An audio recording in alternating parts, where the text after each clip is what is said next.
This is Winnipeg Sports Talk Daily with Andrew Hustler Paterson and Michael Remis.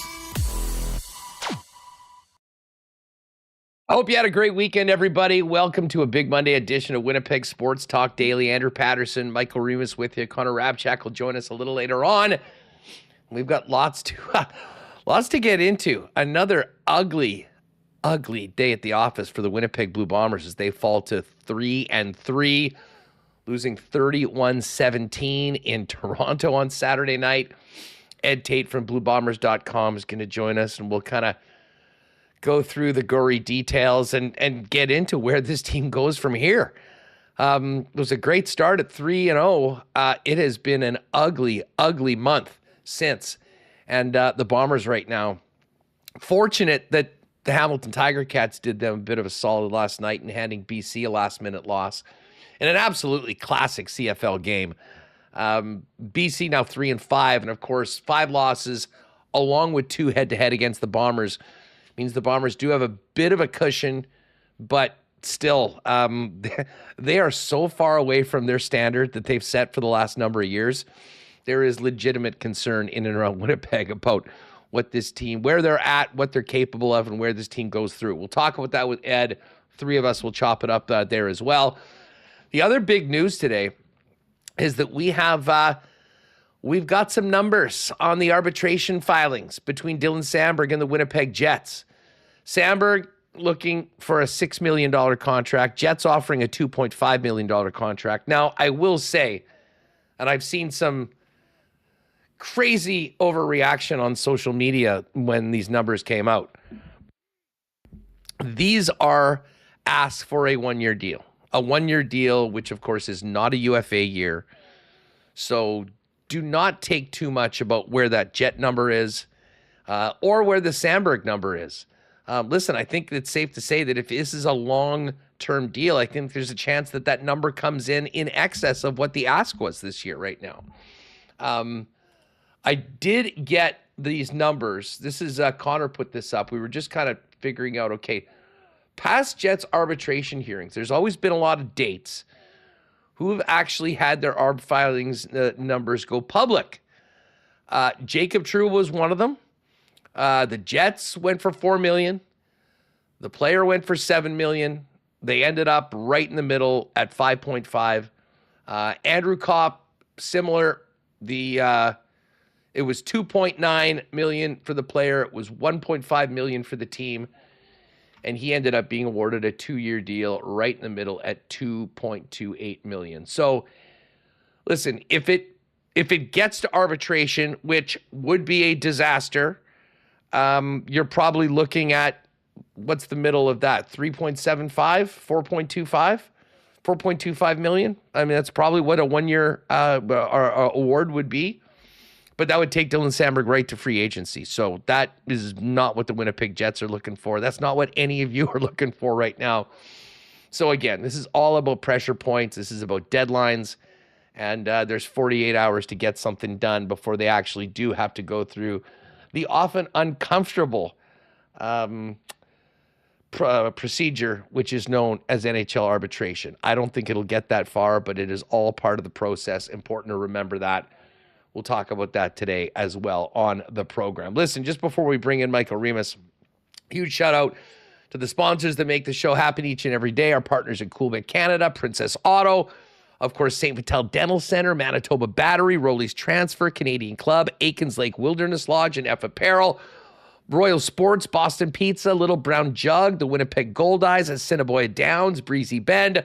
We'll get to a why not question of the day for Not Auto Corp, Waverly and McGillivray, and fire up fan feedback, and I'm sure there will be plenty today for fansfirst.ca. Welcome to everybody in chat, and welcome to you, Michael Remis. How was the weekend? It was a hot one on Saturday. Was it ever? Very hot. I felt like I was back in Vegas at the draft last year. I'm like, what is this? 40? It's got to be 40 degrees out. 38. I look at my thing on the car. It said 27. I was like, man, have I got soft? That was or what? Not true. Well, I didn't feel like. I didn't look at feels like. I was sweating, drinking a lot of water. It was good. Yesterday, rain. Can't really complain about the rain. No, we needed that big time. The city, the province, I mean, the more rain, the better right now. And we'll see. It looks like it's going to be a real nice weekend. Yeah, Saturday was an absolute heater. I was out at Rossmere for a while for the RBC qualifier, the Scramble qualifier that Coolbet's a sponsor. I popped by, met some people, dropped off some stuff for the event, and chatted with golfers about the Coolbet promo that is still going on for the second chance to get out to Cabot and play Cabot Cliffs and Cabot Links in a couple months. And I mean, it was over 31 by the time the tee-off happened. I think at one point it was pushing 34. It was humid. It was hot. Had a few storms on the weekend, which was good. But the storm that really happened was in Toronto. And that was an ugly football game, ugly conditions, Remis. But the Bombers had a tough night at the office. And then this morning we get these Dylan Samberg numbers for an arbitration hearing on Wednesday. And you can imagine, Winnipeg sports fans were already, I think, a little bit bent coming out of Saturday night. You get this on a Monday morning. I will put this to you and the rest of the crew. We may as well start this right off with the why not question of the day for Not Autocorp over at Waverly and McGillivray. What is giving you more angst right now? The current plight of the Winnipeg Blue Bombers, or the fact that we're 48 hours away from an arbitration hearing with Dylan Samberg that would walk him straight to unrestricted free agency with, of course, a long-term extension? Yeah, you asked me, and it's a tough one. I mean, the Bombers, they're still 3-on-3. BC lost. I think they're still in an okay position. A lot of concern about the way they're losing, the big plays given up, the turnovers by the offense, the lack of big plays by the offense. And Dylan Samberg, we thought this was easy. We thought he wanted to stay here long-term. We thought the Jets wanted him long-term. And when you see the arbitration filing and they're more than $3 million apart, the Jets filing at 2.5 and Samberg at 6, raises your ears a bit, and you hope they can get this done and it doesn't actually get to arbitration. So interesting morning here. We'll have this Samberg contract. We thought it was going to be before Wednesday, and I don't think they're going to go to arbitration, but now you have the numbers and they're so far apart. You're like, oh, maybe they could go to arbitration. And do you have a situation like I forgot Jacob Trouba went to arbitration and was awarded a 1-year deal. And we remember Andrew Kopp went to arbitration and seemed like his relationship with the team wasn't the same after that. The Jets would have to go in and tell Samberg why he's worth $2.5 million a year, and he thinks he's a $6 million player. And so, if they actually got to arbitration, and again, they're talking about just figuring out what his salary is for this year. Mm-hmm. I mean, the Jets are basically saying, well, this is pretty simple. We really like Dylan. He's a strong member of our team. He's got 20 points and he's a restricted free agent. And these are the comparables. Now, listen, and Dylan's agent might get Connor on the payroll for Wednesday because Connor's got a whole bunch of stats that, show how important Samberg's been to the Winnipeg Jets. And that's why we're talking about a deal that would hopefully be long-term and would push it closer to what he's asking, if not in excess of what he's asking for 1 year, because of what he means to the team and what he projects to be over the term of that contract. But again, it is important to remind it yourself that this is an ask for 1 year, and 1 year, not of UFA, not open free market, where the player is in a punitive position because they are still under team control. So listen, I don't take too much from these numbers. The only thing I do take from these numbers, Remis, is that The clock is ticking. We're getting very close to Wednesday, and they got to figure it out before then. Because, well, if I'm Dylan Samberg, if I went on a one-year deal and I went to unrestricted free agency, would I think that there's a lot of money out there? Absolutely. For the team, I think the urgency is even greater because he is a very, very important piece. We know how important it is for the Jets to maintain and hold on to their own players that are drafted and developed. He projects to be a workhorse and a mainstay in the top 4 for the duration of whatever contract he signs. So the hope is that it'll be a long one. But to answer my own question, Remis, I'm far more concerned about the Bombers. I fully expect the Dylan Samberg contract gets done. I'm hoping it's 6 or more years. I guess we'll see about that. I don't think this will go to arbitration. I don't think the player or the team want that. And so I still am very confident that it'll get figured out, and this is all just part of the negotiations. I don't even know where to go with the Winnipeg Blue Bombers right now because as the record, it's 3-3. You're not that bad. The team was 0-4 last year, 2-6. We'll get into this with Ed Tait, but go back to the start of last year when the team started 0-4. They stunk at home against Montreal in the home opener. Okay. They lose a tight one in Ottawa by 4. They come back home, lose by 2 to BC. And then if I recall correctly, it was a 3-point loss in Calgary in week 4 that I think might have gone to overtime and may have had Zach Collaros injured. Regardless, they were 0-4 on those 4 games. But the 3 outside of the first one where they lost at home by 2 touchdowns were incredibly close. And I was sitting here thinking, okay, this team has basically won every single close game for the better part of the last 4 years. Maybe this is just some of the luck coming back the other way. Those things might even out, and they're getting it right now. But they're right there. They're still a very good team. They're really talented. They'll be fine. I have a hard time making the argument that this team is going to be fine after watching what we have for the last month. 3 losses, all by double digits. And even a performance like on Saturday, Remis, that if the defense doesn't step up and cause 6 field goals, some from pretty deep into Bomber territory, we could be talking about a game that was just as lopsided as the ones against the Calgary Stampeders. And again, this was against a 1-5 team that doesn't have their starting quarterback, that had struggled so far this year. There are so many angles on this Bomber game that are concerning right now. So I will say the Bombers more so than the Samberg stuff. But if we're getting to Tuesday night or the end of Tuesday's show and we're talking about an arbitration date the next day, that might be reversed because Samberg is priority number 1 in Jetville. Yeah, the chat very split right now. 52% say the Samberg arbitration filing giving them more angst. 48% about the Bombers. I was with you. I thought the Samberg contract would get done. I was like, there's no way this is going to arbitration. They should be able to figure this out. Jason Greger noting on X, Samberg played the most 5-on-5 minutes for the Jets in the playoffs among all their defensemen. He was the second most minutes among defensemen in the playoffs. And for a comparable, Eric Cernak of the Lightning signed an 8-year deal in 2022 that paid an AAV of $5.2 million. And I think for a player like Samberg, you're going to look at the points. They're not very high.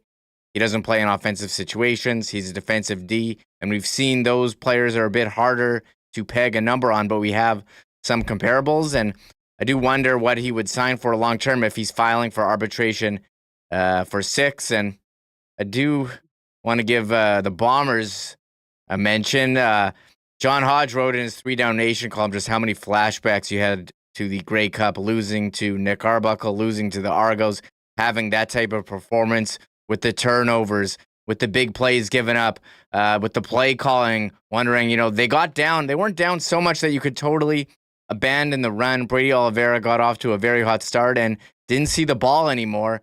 And it was, concerning, but you're left wondering, what could have been if he would have been given a couple more carries, averaging 6.3 on the ground house. That's pretty good. He did get 4 targets.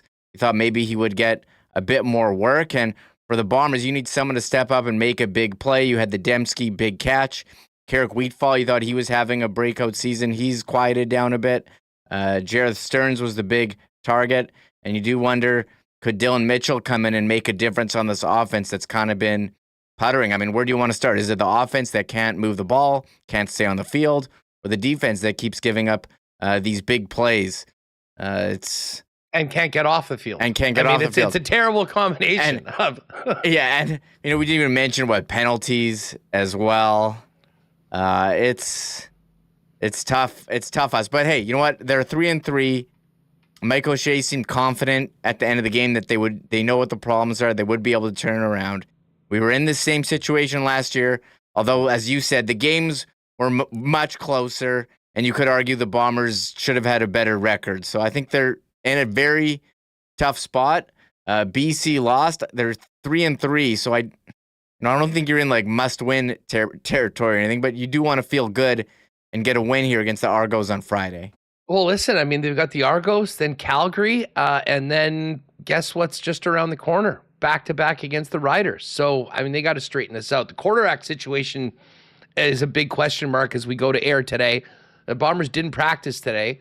Caleros pulled in the second half, was in civvies or was in a jacket, didn't have his pads on. So we'll find out tomorrow, presumably, who's taking number 1 reps with the club. Chris Streveler came in and certainly looked better than he did against the Calgary game, but still not really any part of that offensive performance was going to get you a win. And, again, and I feel bad for the defense. I mean, are they getting shredded? Yeah, but they're on the field for so long. They come back and then, quickly are right back out there because the offense wasn't making things happen. And listen, we'll get into this with Ed. I mean, I had a lot of flowers for Terrell Bonds particularly and Bridges early on in the first 3 games about the way they were patrolling the sidelines on the corners. Those young men are having a tough time right now, and the completion percentage and the success rate on second down, especially second down and long in these last couple of games, really speaks for themselves. We will get to the Jets and the Samberg situation coming up with Rennie after we talk to Ed Tait, who's going to join us in just a few minutes. But let's hear from Coach O'Shea. Listen, we joke around sometimes where O'Shea does not give us much and not have a lot to say. I'm not sure whether it was the 3rd straight loss, the nature of it, but while we didn't get a lot from the team on the field, this was a Mike O'Shea that was pretty open and a little more loquacious than normal after the 31-17 loss. Here he is on the Zach injury and the game overall on Saturday night. Coach, do you have an update on Zach? Nope, no update yet. No, upper body, lower body? No update yet. Mike, just overall thoughts on that? On? The game. Oh. Yeah, not nearly good enough. I mean, we certainly, we got to prepare our guys to play smarter, right from the hop. Sort of put ourselves in a bit of a hole early, but it's nothing that's insurmountable, we fumble the ball in slick conditions. They fumble the ball and we score with it. They get one weird interception off a guy's back, It was a great effort to try and make the catch, and it was a tough catch regardless, no matter what the conditions, tough catch, but it ends up sitting on a guy's back and rolling into a guy's hands when we're in scoring position. I mean, it's just one of those weird, tough games, and we certainly didn't play well enough to overcome any of the little the weird stuff that was going to happen in a game like this. Yeah, I mean, listen, I'll agree with Coach that there were some weird bounces and it was slippery, but I mean, the Bombers really benefited. I mean, basically got a free touchdown, on that one play. And then you go into the half and you realize, okay, you got that touchdown. Well, the offense generated 3 points. And that's simply not going to get it done, especially with the track meet that was happening on the other side of the ball. The other thing was just turnovers are killing his football team. And if you include the turnovers on downs, that would be 7 of them in the game on Saturday night. Here's what O'Shea had to say about the number of times they were giving the ball to the Argos. Yeah, but you look at each one on its own, I think you can really bog yourself down if you're looking at the number and adding it up over 3 games. We're concerned about what we did this game, and we will obviously we look at every play, and if it's the same thing that's happening over and over again, then yeah, there's certain things you can do or got to do, but once again, I try not to lump everything all together. Each play has its own very specific set of circumstances that you got to look at. There's Coach O'Shea on the turnover issues the team's been having. What about the number of explosion plays? Some big chunks of yardage coming at the expense of O'Shea's defense. Here's what he had to say on that. Yeah, of course. I mean, it comes right back down once again to making sure we're communicating well and seeing the same pictures, making sure the guys are with their eyes are seeing the same pictures, or at least talking about what they're seeing as they go along. And I have no doubt in my mind we'll get better at it.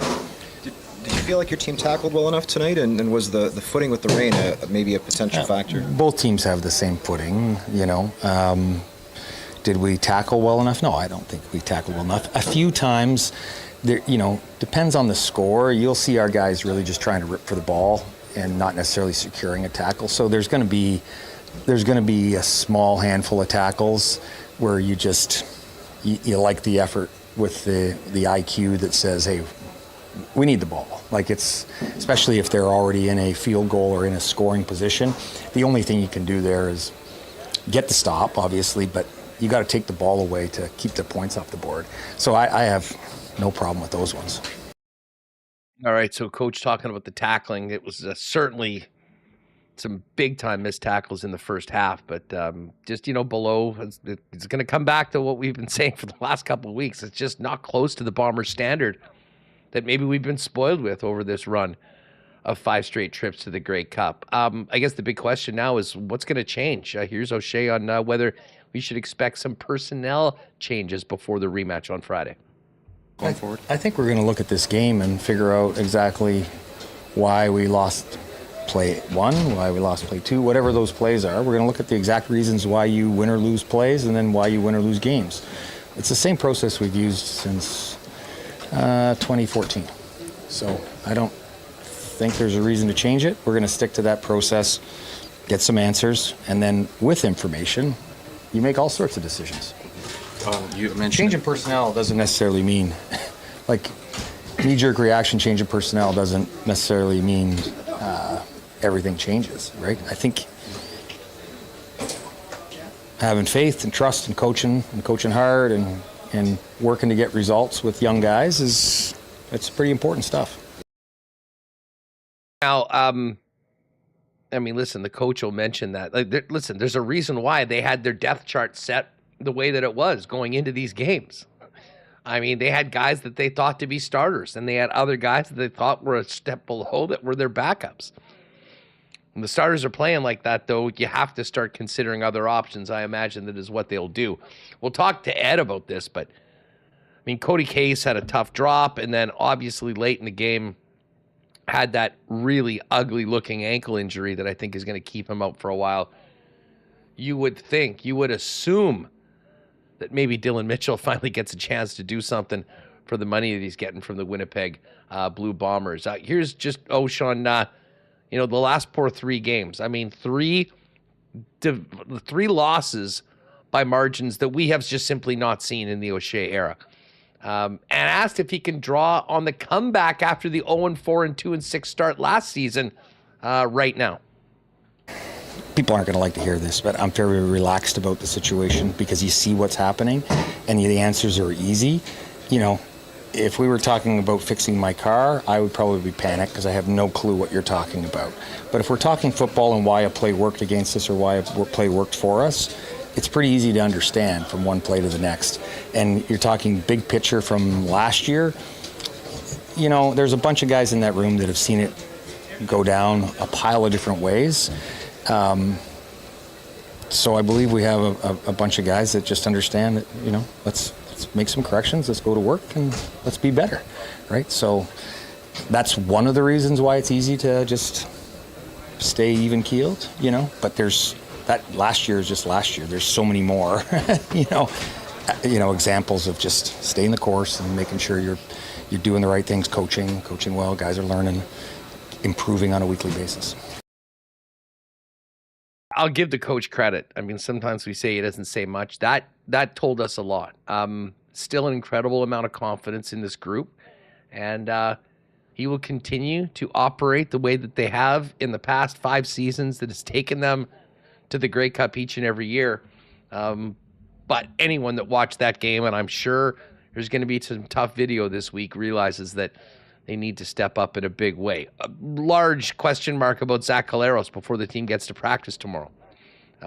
Here's just O'Shea on his level of concern for Zach. I'm always concerned for all our players. You know that. That's the standard answer. And it's not standard because it's off the cuff. I hate seeing guys not playing the game they love. But beyond that, I'm not, concerned. I have a lot of faith in Zach. All right, so, good effort to whoever was trying to get a little bit more out of it. And tomorrow, I guess, will be the next update that we hear on Zach Collaros. So just one more quickie from O'Shea. I was just asked if he saw any improvements from the second game against Calgary last week, or on Saturday. Yeah, definitely saw some improvement. But in a game where there's already some conditions that are interesting, you fundamentally have to be really, really sound. And we weren't necessarily fundamentally sound. So, if you needed to add that on top of it this game, right? And I don't know that we were ready to add that back on top of some of the other things we were trying to fix. With Zach Collaros out, Chris Streveler went in for the second consecutive game. He did lead the team on their lone touchdown drive of the game, but just wasn't enough in the second half with the deficit that they had. Here's what Streveler had to say post-game, just on his mindset coming in with a pretty significant deficit post-halftime. One play at a time. We got to stay on the field. Got to try to sustain drives. In a weather game, we got to play clean football. One play at a time. That's what I said to the guys. That's my mindset at that point. I know you guys all talk about preparing as a starter every single week, but how tough is it to just go into that situation? It's my job, and after last week, I put a lot of extra work into this week to do more and just continue to press and get better, and we all need to do that. We're not playing good enough right now. We got to find a way to get better, and whatever that takes this week as a team, we got to do that, and as individuals, we got to look in the mirror and figure out why we're not playing our best football and put in a little bit extra work to get better. We're going to see these guys in 6 days.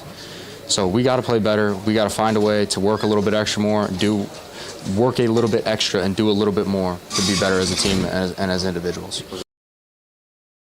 All right, now we're going to have Ed Tait join us in just a second. Just here's one more from Streveler. And, he, as the quarterback that finished the game, maybe a lot is expected from you to speak to the media, but he expanded on just his takeaways from the game Saturday night against the Argos. I do feel like we showed some fight as an offense in the second half. We got to stay on the field. We got to. No one played their best game tonight. We just got to get better. I thought we fought. Put one in the end zone there to get a little momentum, but then we just couldn't get back in the end zone. So I got to be better, and we all got to find ways to get better. What's the conversation like, if there is any kind of conversation between yourself or Willie or any guy who's been a part of this team for the 5 Grey Cup run, knowing that there are situations that present themselves like this during the season? What kind of conversation do you guys have to make sure that the standard is hit? Because Osh has talked about pillars and not going ahead and overreacting after losses. Right. We've lost games here before, and we know how long of a season is. But ultimately, the bottom line right now is we're just not playing good enough, and we have to get better. And that doesn't just happen because you just trust that it's a long season. You got to put in extra, and you got to do a little bit more, and you got to look in the mirror and have tough conversations with yourself and as a team and figure out why we're not winning and correct those mistakes so we can get better. But, we do understand it's a long season, and there's still time to get better and put this thing right. So it's going to start tomorrow, watching this film and being critical of ourselves. All right, so there's Chris Streveler, who finished up at quarterback for the Bombers in the 31-17 loss. We're going to dive into it more with Ed Tait coming up right away. And then Sean Reynolds will join us, and we'll dive into the Dylan Samberg standoff right now, 2 days ahead of an arbitration date between the defenseman, his agents, and the Winnipeg Jets. Just before we bring in Ed, folks, if you've got a move kind of up this summer, make sure you holler at our friends at Rolly's Transfer. Family owned and operated for over 60 years here in Winnipeg and the most trusted name in moving in Manitoba. What you're going to want to do is click on request an estimate at the top right corner at Rollies.com. Put in the promo code WST for a special discount on moving services and moving supplies. And then let them know when and where you're moving, what needs to go. And the friendly staff at Rollies will turn it around quick with a great quote for you to get you locked in for the white glove treatment that Rollies is famous for. Now into their 7th decade. For all your moving needs, make it Rollies. Find out more, request an estimate today over at Rollies.com. Our friends at St. Vital Dental Center have got you covered, WSTers, for all your dental needs. Dr. Terry and his staff have been serving generations of Winnipeggers and Manitobans in St. Vital for years. Now they got a beautiful new facility at 167 St. Anne's with state-of-the-art equipment and convenient free parking right behind the building. Of course, St. Vital Dental Center has everything from cleanings and checkups to things like dental implants, and will take care of patients from 6 months to 99 plus. So for all your dental needs, pop on down to St. Vital Dental Center. You can check them out online at stvitaldental.ca. Make an appointment and make sure you tell them the boys at WST sent you. And listen, it wasn't a banner weekend for the Bombers, but we are going into August long weekend. We got a big game on Friday night, a rematch against the Argos. And when you're getting ready for August long weekend, make sure you pop into your local Manitoba liquor marts, grab that Canadian Club pack with the pre-mixed cocktails, CC and ginger, the citrus smash and the half and half. And while you're there, keep your eyes out for the new Canadian Club Bomber label bottle. It is out right now, celebrating since 1858, the original Canadian whiskey. And of course, Canadian Club is the official spirit of the Winnipeg Blue Bombers. So while supplies last, keep your eyes out for the special Bomber label Canadian Club at your local Manitoba liquor marts. All right, let's welcome in Ed Tait to finish up our Bomber conversation, and then we'll bring in Sean Reynolds from Sportsnet to get his thoughts on where things stand between the Jets and Dylan Samberg. Here's Ed Tait from BlueBombers.com. Eddie, thanks so much for doing this today. It's always great to have you on the program, although I know we've had some more fun moods around the team coming into Monday convos. Didn't get any better this weekend. You know what, Huss? It was the weekend was not good, and then this morning I had to go to the dentist, which just seems to be about right for the last few weeks, right?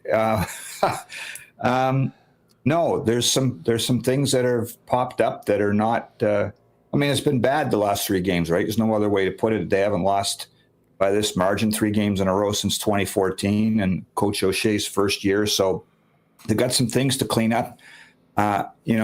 Maybe the 3-0 start was a bit of a mirage. I don't think they're as bad as what we've seen in the last 3 weeks. So, it's probably somewhere in between those two extremes. And that's really what it's been through 6 weeks. 3-0 start, 0-3 in the last 3 weeks. And there's not a lot going right now. Well, and Ed, what is so surprising, and I tweeted this out at halftime, just kind of going through everything that happened in the first 30 minutes. This sort of echoes what Michael Shea said after the last game, just how far away from the Bombers' standard this football team is right now. And it's literally in every aspect. I mean, the execution on offense isn't happening. The defense has been getting torched. The team hasn't taken care of the football. And, the amount of penalties, too, I think is striking, considering the level of discipline that Mike O'Shea's had. I mean, we can't really single out on one area and say that's why this team's had a real rough last 3 games. No, it's a great point. If it was one problem area, it would probably be easier to fix, right? If you said the O-line needs to, be better, then you'd really concentrate on that. If you said the special teams aren't good enough, then you'd make some changes there. But it's really been across the board to what you just said, Huss. They had a fumble on a punt return, so that's a special teams mistake. The defense is having trouble covering in the back end. That's been really obvious in the last little bit. And then the offense, look, in the last 3 games, Zach Collaros has thrown 6 interceptions, and that's just not acceptable. And the turnovers in the last 3 games, this is the shocking number to me, is 17 turnovers in the last 3 games. There's no recipe for anybody to overcome that kind of those kind of mistakes for any football team anywhere. You can't turn the ball over 17 times and expect to win any of those 3 games. Let's start at the quarterback, I guess, because we've seen Zach go out, Chris Streveler come in the last couple of games. This was a little weird, though. On the television, I mean, if you weren't there at the game, you're watching, there wasn't anything clear that seemingly would have taken Zach out of the game. And then just coming out of the room, he was in civvies, and the team announced that he wouldn't return. I mean, I guess at this point, we still really don't have any information on either what happened to Zach or where he's at. No, the team's not practicing today. They're back at it tomorrow. I'm expecting an update tomorrow, but who knows? We saw this last week too, right? He took that shot in the second game against Calgary. It was a neck injury. It wasn't a concussion. Everybody was making assumptions there. And he practiced. He looked sharp last week during practice, but when the game started, I didn't see what happened. I didn't see him get nailed or, come up from the bottom of a pile or anything like that. And then, yeah, you're right. At halftime, it was kind of a mystery. Where is he? Why isn't he out there? And then you see him on the sideline, still in his gear, sort of. He had his pants on and, a rain jacket over his jersey. So I don't know what happened. We're hoping to get some answers tomorrow, but that's really concerning, clearly, that your starting quarterback has not played and not finished the last 2 games. And the numbers are concerning too. I mean, like I said in my story on the weekend, you can't gloss over that the numbers have taken a real nosedive. And that's something that, you need good quarterback play in this league, and he's a good quarterback, and we just haven't seen it in the last few weeks. Brady Oliveira continues to get the job done. I guess the biggest issue is that when you're not getting the full offensive performance and leaving the team out on the field long enough, it's hard to feed your monster in the backfield. And, you look at these numbers afterwards, and listen, there's a lot of ugly spots on it. Brady's yards per carry isn't it, Ed? But they just haven't found the opportunities, I guess, to give him the ball enough. Yeah, it's really weird to me. I think he had 13 carries for 81 yards, so that's over 6 yards a carry in Toronto on the weekend. We keep hearing that, when they fall behind and you've got to chase the game a little bit, they seem to abandon the run. I went into that game thinking that Brady would have 20 carries and, maybe 5 catches too. I thought he would be the busiest guy on the field, and the numbers were down. But one of the scary stats, and there's a lot of scary stats that came out of Saturday's game, was at halftime Toronto had run 44 plays and Winnipeg had only run 20 offensive plays. Like, how do you get into a groove? How do you get your quarterback into a rhythm, or even your running back into a rhythm when you're running 20 plays over 2 quarters? That's a ridiculously low number. And at the end of the game, Toronto had the ball for almost 9-10 minutes more than Winnipeg. And again, they're just in full chase mode so early in the game. Winnipeg's first drive, they move it a little bit and then punt, and then Toronto answers right away with 2 explosion plays, and they're down. That doesn't mean you abandon the run game, but it just seemed like everything was so difficult for them offensively. And yet Brady's numbers scream out to you in the last 2-3 games that he should be busier. So let's see if they can get at that, because I do think Toronto's vulnerable against the run. It's just that there wasn't enough of the workload for Brady to take advantage of that. Compounding the issues that Zach Collaros is having, we can talk about the offensive line. It seems like they are really missing Dalton Schoen. And outside of, Nick Dembski in particular, maybe to an extent Keurig Wheatfall, there just isn't the established chemistry or confidence in a bunch of the other receivers. And listen, I understand they're trying to get Jared Stearns involved more. I mean, back-to-back throws to Jared Stearns end up being picked off. And, I'd imagine that affects a quarterback's confidence in going to someone as well. I mean, it just seems like it's snowballing right now for the offense. Yeah, I thought Stearns has come on a little bit, Huss. He's been okay. He caught the touchdown in that game. The first throw that was picked off by Cameron Judge, you're right, that's the attempted was to Stearns. I thought Judge just made a great play, and Zach can't throw that ball. The second one, now Jared Stearns not a tall receiver, but it was high. and then it bounces off a couple of people. It's kind of a fluke, but give the Argos credit. Wynton McManus blew up Stearns as he tried to catch it.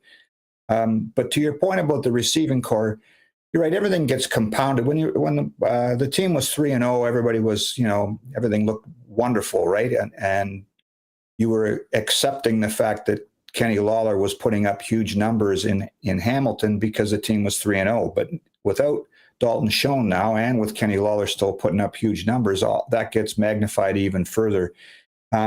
It's going to be interesting to see what happens with the receiving core going forward now, Huss, because Cody Case didn't finish the game, got carted off, and he was starting. So, this is going to open up the Dylan Mitchell debate again about whether he gets promoted or whether they go somewhere else with that. But clearly they need someone to step up and develop some chemistry with Zach Collaros or Chris Streveler, other than Nick Dembski and Carrick Wheatfall. Wheatfall's numbers have fallen off. He had a chance at a touchdown in that game in Toronto, a diving catch. It would have been a tough catch, but I've seen him make it before.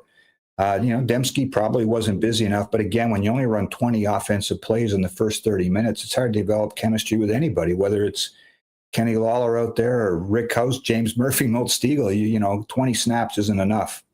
Well, and listen, it affects the defensive side of the football as well. Like I'm not sitting here telling you that, the defense played well, because I don't think that they did. I will give them some credit as to at least keeping them in the game by doing a good job of not allowing touchdowns and, forcing a lot of field goals. But the bottom line is that they just haven't been able to get off the field, Ed. And it is compounded exponentially when your defense can't get off the field and then your offense goes out for a quick 2-and-out and they got thrown right back out there. I mean, what's your assessment of the defensive performance overall by the unit? I thought Saturday's game was kind of weird because they had, I thought, really good pressure up front. And then, Arbuckle burned them a couple times with plays when he used his legs. But I mean, I used this in my upon further review story and in the game recap, Huss. This is what the scary numbers for me. So in the last two games, teams have converted second down opportunities on Winnipeg 56.9% of the time. So just to put that into context, the last 2 years, Winnipeg's defense finished first both years in second down conversion percentage. It was 41.6 2 years ago, 42.3 last year. So we're talking about 14 or 15% difference, and that's significant in football. But here's the scariest number. And on 2nd or 7 and more in the last two games, Vernon Adams Jr. of Calgary and Nick Arbuckle of Toronto have completed 60.7%. Those conversions are 60.7. So 2nd and 7, the defense does the job on first down, puts the team in 2nd and long, and yet that conversion rate, 60.7, that's just not acceptable. And what was concerning to me in this game was that they had talked all week about not giving up explosion plays, and there were a lot of guys flat wide open in the Toronto game, including on the first drive when they run that play with Janarian Grant, catches that pitch from Nick Arbuckle and throws basically it looks like a punt that's hanging up there for so long, but the receiver's so wide open that he catches it, and then the 33-yard touchdown right after that over top of Terrell Bond. So they've got some problems that they've got to clean up in the secondary. The secondary looked pretty good a few weeks ago, but now, man, it's really struggling. Well, you bring that up. I mean, I can remember after, week 2 and 3 coming on the program after the week and saying, they did it again. I mean, this Terrell Bonds, I mean, no one can do anything to the guy. Bridges has been awesome. Is this just growing pains of younger players? Because it has been night and day, frankly, from what we saw in the first 3 games. Yeah, that's what Jordan Younger said last week, the defensive coordinator. And I talked to Reddick Cramdy after the game. He's so good to talk in the moment because there's no words minced. He doesn't pull any punches. And he said that opening drive was, and I'll paraphrase here, was BS because it's, again, guys getting out of the scheme and trying to make a play, and then you get burned over top. And so, I'm not sure what's going on there. I think there's talent there, but we saw kind of a rare thing happen in that game too, and that halfway through the game, Marquise Bridges was benched for Trey Vival, and this team doesn't usually do that kind of stuff in game, Huss. So that was very telling to me, and we'll see what the secondary looks like when they get back to practice on Tuesday and what that might mean for changes on Friday, because they do have a few pieces. Like Vival is a guy that is proven that he could play some corner, and Cam Allen, who looked so good in the preseason at safety, he could probably come in too. I'm not sure where he would play, if it would be safety or somewhere else, but they do like a couple people on their practice roster. And when you're that bad, you have to expect that there might be some changes, or some guys are really under pressure to perform, or there will be changes. Yeah, and just back to the numbers that you laid out about the crazy about the second and long. I mean, that was a topic that we hit all last week. I mean, it just seemed like Vernon Adams had absolutely no issue, connecting with open receivers on second and long. And listen, I guess I don't want to call it a no-show by the defensive line in the Calgary game. I did think that they were much better this week. Nick Arbuckle had to deal with the defensive line a hell of a lot more than Vernon Adams did. But at the same time, I mean, Nick Arbuckle, credit to him, was able to find those receivers. And even though the defensive line, I think, ramped up the pressure and got to him a few times, the bottom line is when he was throwing it, more often than not, they were catching it and they were moving the chains. It's funny about that, Huss. It's a good point. But the Nick Arbuckle discussion, right? I mean, leading into the Grey Cup last year, I mean, there was a reason Winnipeg was heavily favored, is because Arbuckle's numbers are what they are. And, the other day, Toronto announced that Chad Kelly's been put on the 6-game injury list. So there was some expectation that he might play this week in Winnipeg, but now he won't. It's going to be Arbuckle's team for a while. I think Winnipeg's tired of seeing this guy, right? I mean, they make him look like Doug Flutie the last couple times they played him. He looked unbelievable in the Grey Cup. And again on Saturday, Winnipeg did bring some pressure and made his life miserable a couple of times, but you can't argue with the numbers and the results. He's been really good against this team, and they've got to figure out a way to stop him, because when he's on, he's picking this defense apart. We don't often get a lot from Mike O'Shea, and it doesn't really change. I mean, you can have a huge win. He's pretty much flatlined. You can have a bad loss like we've had the last couple of weeks, and, he'll own it, but won't get into it too much. Is it at all different now that the team's 3-3 coming back, or did the flight home feel like the one against Calgary? Is the atmosphere around the team, is it still businesslike, or is there a little bit more of a sense of desperation, urgency, would you say? Or maybe we'll find that out this week in practice, I guess. Well, I'll give you a little kind of snapshot of my Saturday night. I was already writing the story because we knew the result as the game was going on. And I was suggesting in my article that, there's changes should be coming, and, let's see what happens, because if their hand isn't poised over the panic button, it should be.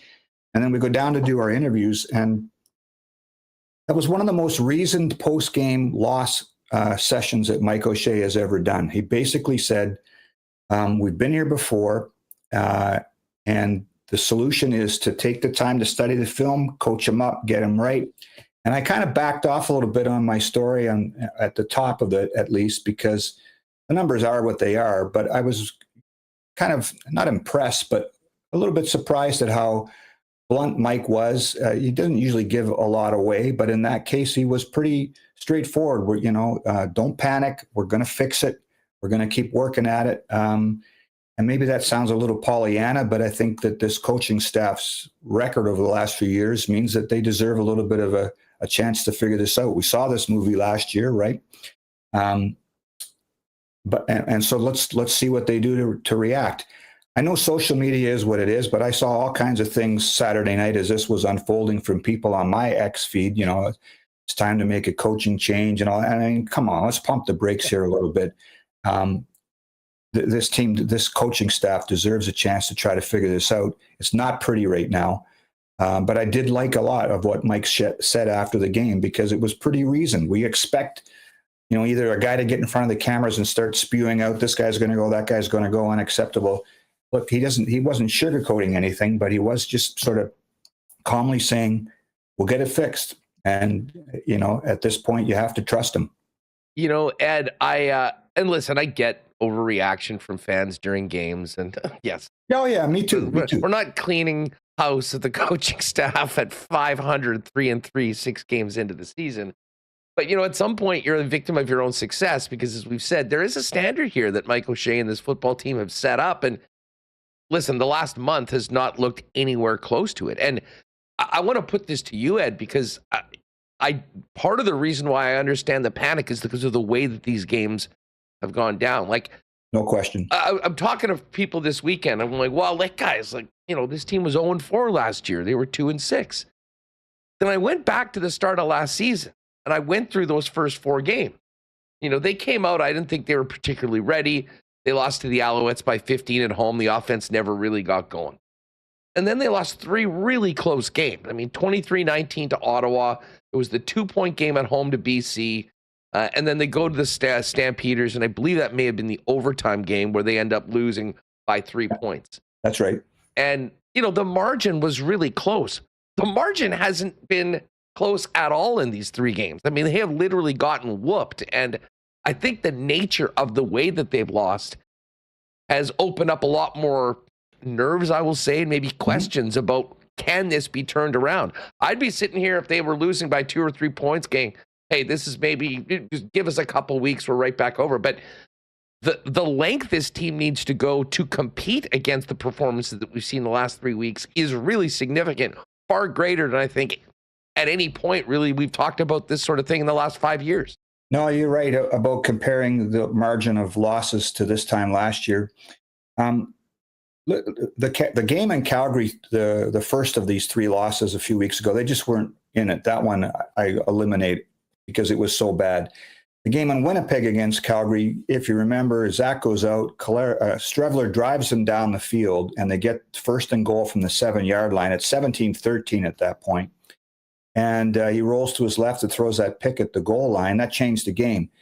We've seen in years past where the defense would then buckle up and stop and force a punt, and the team gets the ball back, and you're still in the game. You either get a field goal there or a touchdown to go ahead if you don't make that mistake, or your defense holds and you get a chance to be in good field position again. Didn't happen. Team didn't respond well after that. The game in Toronto on the weekend, they're driving down the field, they're in the score zone, and the Collaros pass to Stearns gets picked off. That's the last we see of Collaros, and it's Streveler in the second half. Again, he gets the team to a point where you start to wonder, boy, in years past, we've seen this before, right? A big rally is coming after the Stearns touchdown. Again, the defense doesn't hold. I'm not pointing the finger exclusively at the defense here, but we've seen in years past, and to your point about last year, where it was close and the team was rallying and one unit would pick up another unit. But when all 3 units are making mistakes and are as bad as they've been in the last 3 games, that's where you start to get concerned. And I'm with you on this. Again, it's been over 10 years since we saw 3 losses in a row like this by this big a margin. They've got a lot of work to do, right? And it's Toronto coming in again, and then it's Calgary on the road after that. So, the next couple of weeks are the same 2 opponents that had just beaten the snot out of you. So they got some work to do to get this figured out. Bomber fans sending a bit of a thank you note to Bo Levi Mitchell and the Ticats last night. Listen, what a game. That was a hell of a CFL football game. And, dude, how about that interception by Carter Jr.? Are you serious?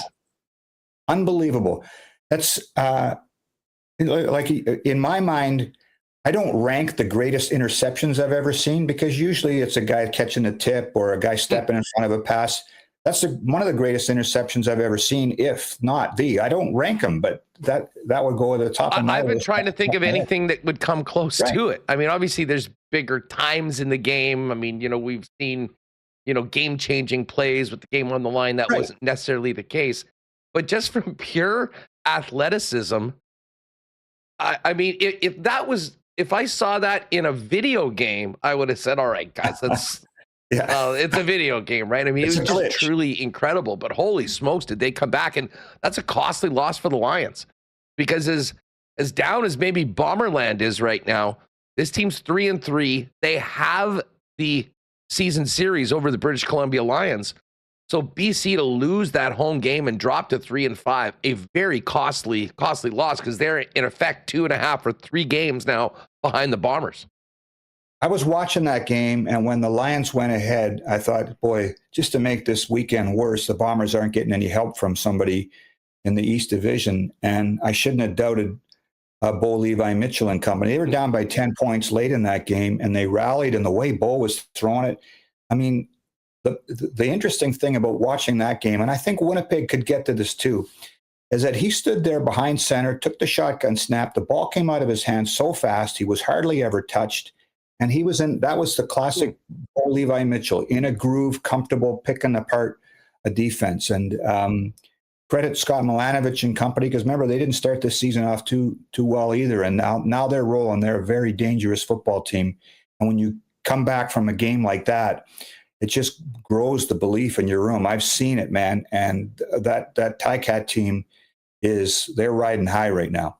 Well, they seem to have the ability to drop explosive plays whenever the hell they want. I mean, the Bombers have done it on a few occasions, and recently it's basically been Nick Dembski, and that's it. But I mean, Ed, they're down 10. They rolled out. What did it take? All of 35 seconds for them to get that first touchdown? It was barely past the 3-minute warning, and we're down to a 3-point game. And I mean, all bets were off at that point. It was a hell of a throw to Brennan O'Leary-Orns, a former Bomber. And then when they get the ball back, I know on the TV they were talking about, how far the Ticats were to get into field goal range. And in the back of my head, I'm thinking, Bo Levi Mitchell's not thinking about a field goal to tie this.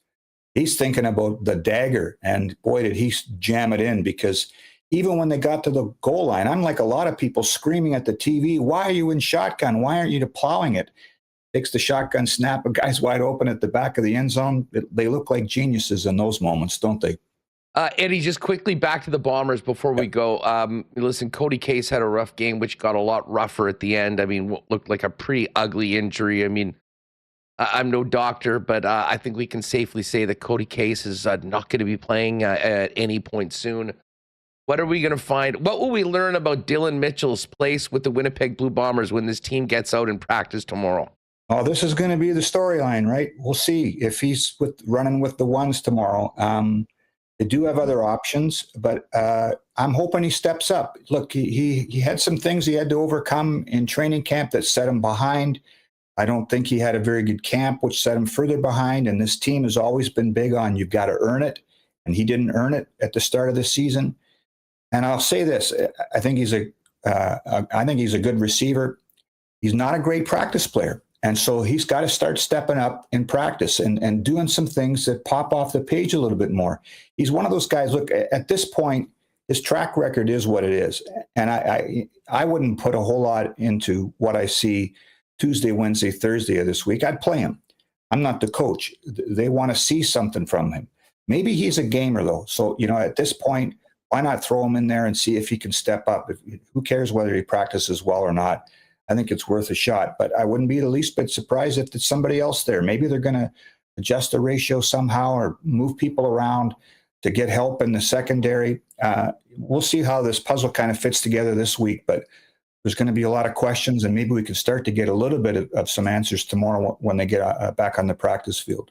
I kind of probably said this before the Calgary game, expecting a very ornery Blue Bomber team at home in front of a sold-out crowd. I know the game's pushing for another sellout on Friday. You would think that after the Grey Cup and the history of these teams and what happened last week, this would be a Bomber team playing with a real chip on its shoulder on Friday night. And that sense of desperation and urgency, and I think this situation suggests it should. I think that's another good point by you, Huss, is that after the game in Toronto, Matthew Shinetti from TSN was asking these kind of angled questions, and I was too. Do you lean on last year and your 0-4 start, and how do you get out of it as, the foundation for doing this again? And again, it was Reddick Cramdy that said, hey, man, last year's last year. Last week was last week. We can't be thinking that that's going to happen again. It doesn't work that way. So to what you just said, yeah, some more urgency would be good. I don't know if how you crank up urgency anymore, but, all the players afterwards said, spend more time in the film room, work a little harder, get a little sharper.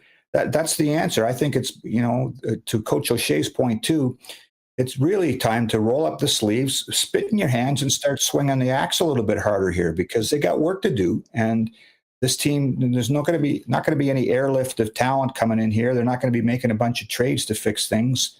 This is the bunch. Go get it fixed and get it right again. Well, and of course, tomorrow when the team gets back on the practice field, it'll be all eyes on who is QB1 tomorrow, whether it is Chris Streveler or whether Zach Collaros is able to go. And then, of course, Friday night, back at it against the same team. So you don't have to wait long for retribution. That's I guess, the one thing the Bombers can look forward to. Eddie, thanks so much for doing this. Always appreciate you jumping on. And hopefully our next conversation's talking about breaking the losing streak and starting a new one. Yeah, sign me up for next week if there is a win, okay? For sure. I don't have any more dentist appointments next week, so it can't be worse than today, but sign me up, okay? Ed, appreciate you, buddy. Thanks so much for doing this. All right, good stuff with Ed. We're going to change the topic and get to the Jets off season and this Dylan Samberg arbitration hearing scheduled for Wednesday. Sean Reynolds, the national media himself, joining us to hopefully talk all of you off the ledge right now. Before we do that, though, Princess Auto Stadium, Friday night, Bombers, Argos. Huge game for the Bombers. They try and get things right. But as we all know, there's no better place to spend a summer evening than Princess Auto Stadium. Of course, Princess Auto, proud sponsors of the home of the Bombers and Winnipeg Sports Talk, and the place where you'll find the best assortment of the best deals on tools and all the tools and equipment you'll need to complete all those projects on your list or start something new. 3 locations in Manitoba, Panet Road, Portage Avenue West, and out in Brandon. And of course, you can always shop online 24/7, 365 at princessauto.com. Speaking of, we got the long weekend coming up. Many of you are going to be out on the water. You're going to be camping. You got to make sure that you've got batteries for all of these things, folks. And Donnie and the gang at Manitoba Battery are your local option for all your battery needs, where you will save big. Best prices in town, beating the pants off the big box stores. Save up to $60 a battery. We continue to hear from WST listeners how incredible the prices are, and the service is even better. And of course, they've got 2 locations now for you to see them in store: Logan Avenue, Dovercourt Drive, or just give them a call or order online at manitobabattery.com. You'll support local, you'll get the best price in town, and they'll deliver those batteries to you for free anywhere inside the perimeter. It is just that easy. For all your battery needs, make it Manitoba Battery. Check them out today at manitobabattery.com. And of course, wedding season is in full effect, gang.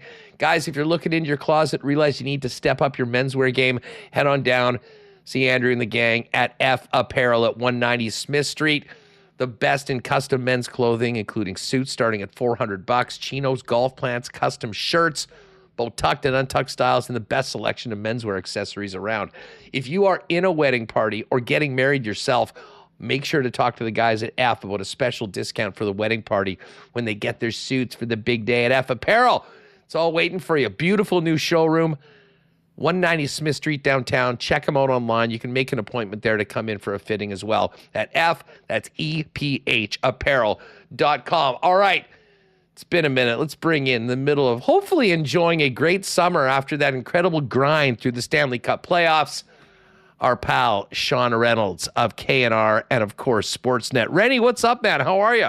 I'm doing great, my man. Good to see you. How are you doing? I'm doing well. I regretted missing the year-ender bender this year. I was out of town, but everyone seemed to have a great time. It took a little while. It actually went into July this year, but that's because you and your partner had quite a busy schedule. But certainly seemed like it was another great way for the community to come together and finish what was a really fun season. Yeah. We missed you. Missed having you there, but that's always a fun one. We love that event, getting everyone together. And Remo was there, spreading the WST magic around there. So great job by Remo. It was good to see him there.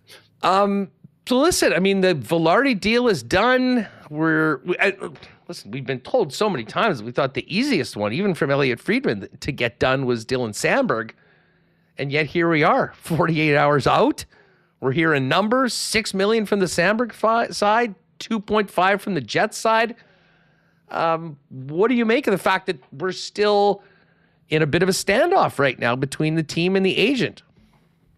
Well, I mean, I guess what I make of this is, and I think this is usually the case with younger players as well, the Jets have done traditionally a really, really good job of catching players on their way up and getting them locked in at a pretty darn good price. And, Kyle Connor, I thought was that in his last contract. Mark Scheifele definitely was that. Connor Hellebuck, when, the previous contract he signed for $6 million a year, 6.25 or whatever it was. I thought that was another example of that. Josh Morrissey is an extreme example of that. And it looks like the Jets are trying to do that again. To me, it looks like Dylan Samberg has a really good understanding of what he's worth and what his game is worth. Now, I can tell you this, I'm chatting with some people today, some people who know way more about hockey than I do, got a hold of me and said they were very surprised by that number out of Samberg's camp. I'm not surprised by it at all. I was on the radio last week and I'd said I would think a deal, especially if it was going to be a long-term extension for Dylan Samberg, would start at $6 million. I've been out there. I've been saying it for a long time. I think he's a hugely important cog in the Winnipeg Jets machine.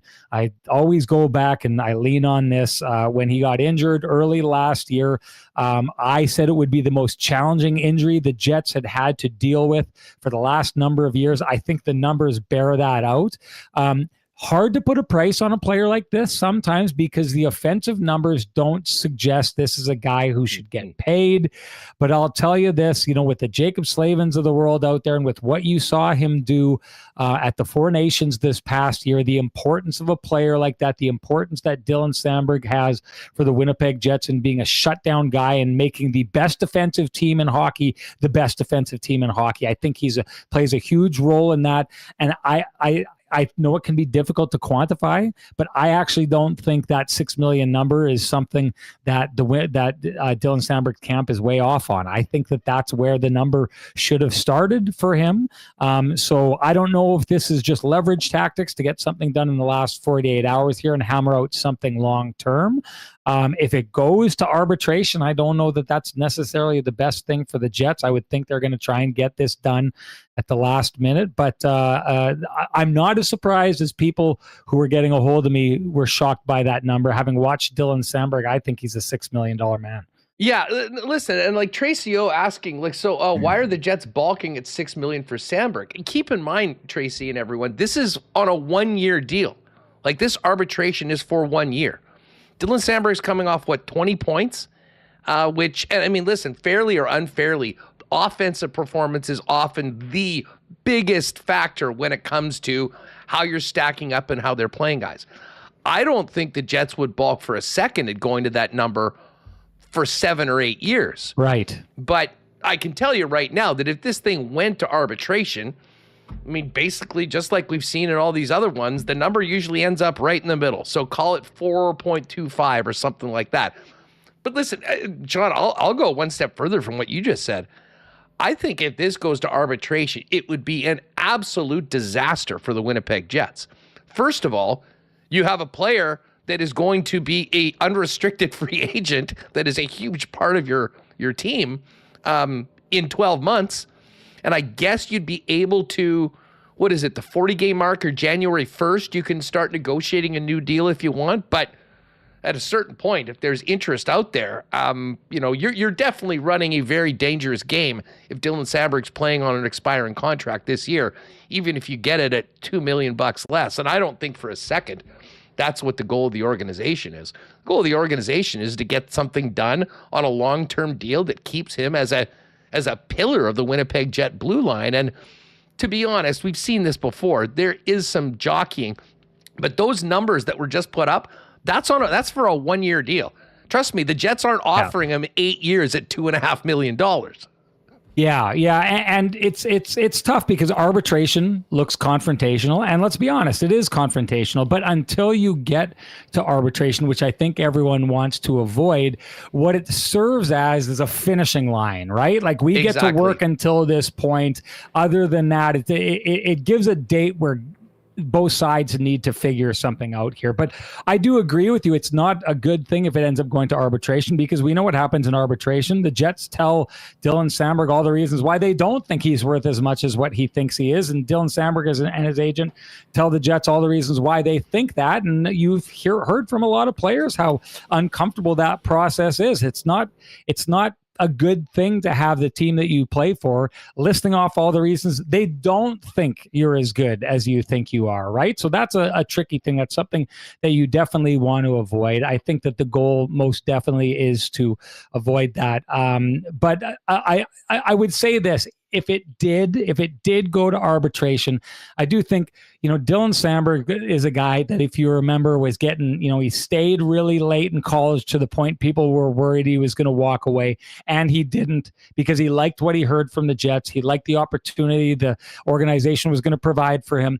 They handled him well coming up through the minors. They hold him up now for guys like Elias Solomonson as the blueprint for what they are trying to do when it comes to modern day draft and develop Winnipeg Jets hockey. I think there's a really good relationship there. Could they survive the relationship and stop him from going to unrestricted free agency? I honestly think that they could, but to your point, why do that? Like, should you go to that point? I don't think that you should. Could they survive? Yes. They shouldn't be testing that, though. No, exactly. And I mean, the other thing, and it's a real unknown, but history will tell you, like, I'd love to know, and maybe we can get ChatGPT on this, how many guys actually went to arbitration, went through a contentious arbitration hearing with their team, got their 1-year deal, and then re-upped with that same team. I mean, it's happened twice with the Winnipeg Jets. Yeah. Jacob True and Andrew Kopp. I don't need to tell you what happened with those two guys. Yeah. And it did seem like the most far-fetched. Like, I thought there was a much greater chance of a Gabe Vilardi situation going to arbitration than there was Dylan Samberg, just because of the fit, how well he seems to have fit in with this team, everything we've heard about how he likes it here and wants to be a part of it. And to be honest, Ren, I don't think any of that has changed. And sometimes you get these numbers out in front of you and you're like, holy smokes, this is happening. Well, it's happening on Wednesday. And yeah, so much of this is to create a hard deadline and get them a little bit closer together and figure it out. Let me ask you this. I mean, we're a couple days away. There will be a contract of some sort. Let's assume that it gets done before Wednesday. Yeah. What do you think that number looks like as far as AAV, but also the term? So I think it will be probably, I don't know, I'm thinking 5 to 6 years or something like that. And I have said now, the Jets do a really good job of getting players, and I talked about it earlier on, a really good job of getting players in at numbers that I think they always end up being numbers that they're getting value for. What should he be making in this market where all of a sudden there's a whole bunch of dollars and there's a really shortage of good players out there? You hear that from all these NHL teams. Where are all the players? We've got money, we want to spend it, we can't find players to spend it on. That puts him, to me, in the 6.5 to 6.75 range. I think I'd be, if I were the Jets, I would be really, really happy to come down with that number. Now, I know there's a lot of people out there who are going to think that's atrocious because of, like, just like you'd said, he doesn't produce a lot of points. That's what players typically get paid for. But the one thing I wonder about this, Huss, is whatever's happening as they try and hammer this out behind the scenes.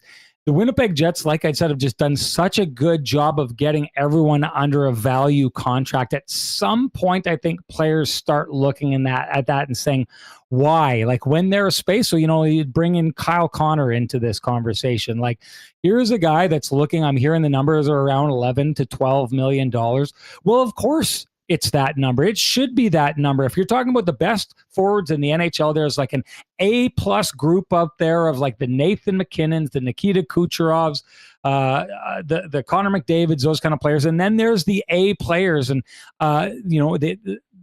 Kyle Connor has firmly established himself there. And that's what those guys are making. And so I know there's a lot of people out there, and I wonder if there's a little bit of this feeling within the Winnipeg Jets organization that, hey, Connor Hellebuyck just won the Hart Trophy. He just won back-to-back Vezinas, and he's making 8.5, right? So why, like, if you're thinking you're going to operate under the internal cap, I don't think that's working anymore. I think at some point that internal cap, like Dylan Samberg doesn't have to make less than what he should be making because Mark Scheifele and his goaltender, Connor Hellebuyck, have decided to take way huge discounts. Now, it may have not seemed like it at the time. I thought they were discount contract, especially for Connor Hellebuyck. But at some point, the mindset of the team has to be, we've got Josh Morrissey on a sweetheart of a deal. We've got Connor Hellebuyck. We've got Josh Morrissey on sweethearts of a deal. Let's just start paying what the market is bearing here. And that's how I think you kind of get locked down with these players and avoid issues. I will say this before we get to, and listen, I love Dylan Samberg. I think he's a huge part of this team. They got to sign him. He's got to be there. It is important to know kind of the comparables, and we've heard Jacob Slavin, and that is high praise. Praise. I don't think you could, a player like Dylan Samberg just being mentioned in that area of elite defenders is a great compliment.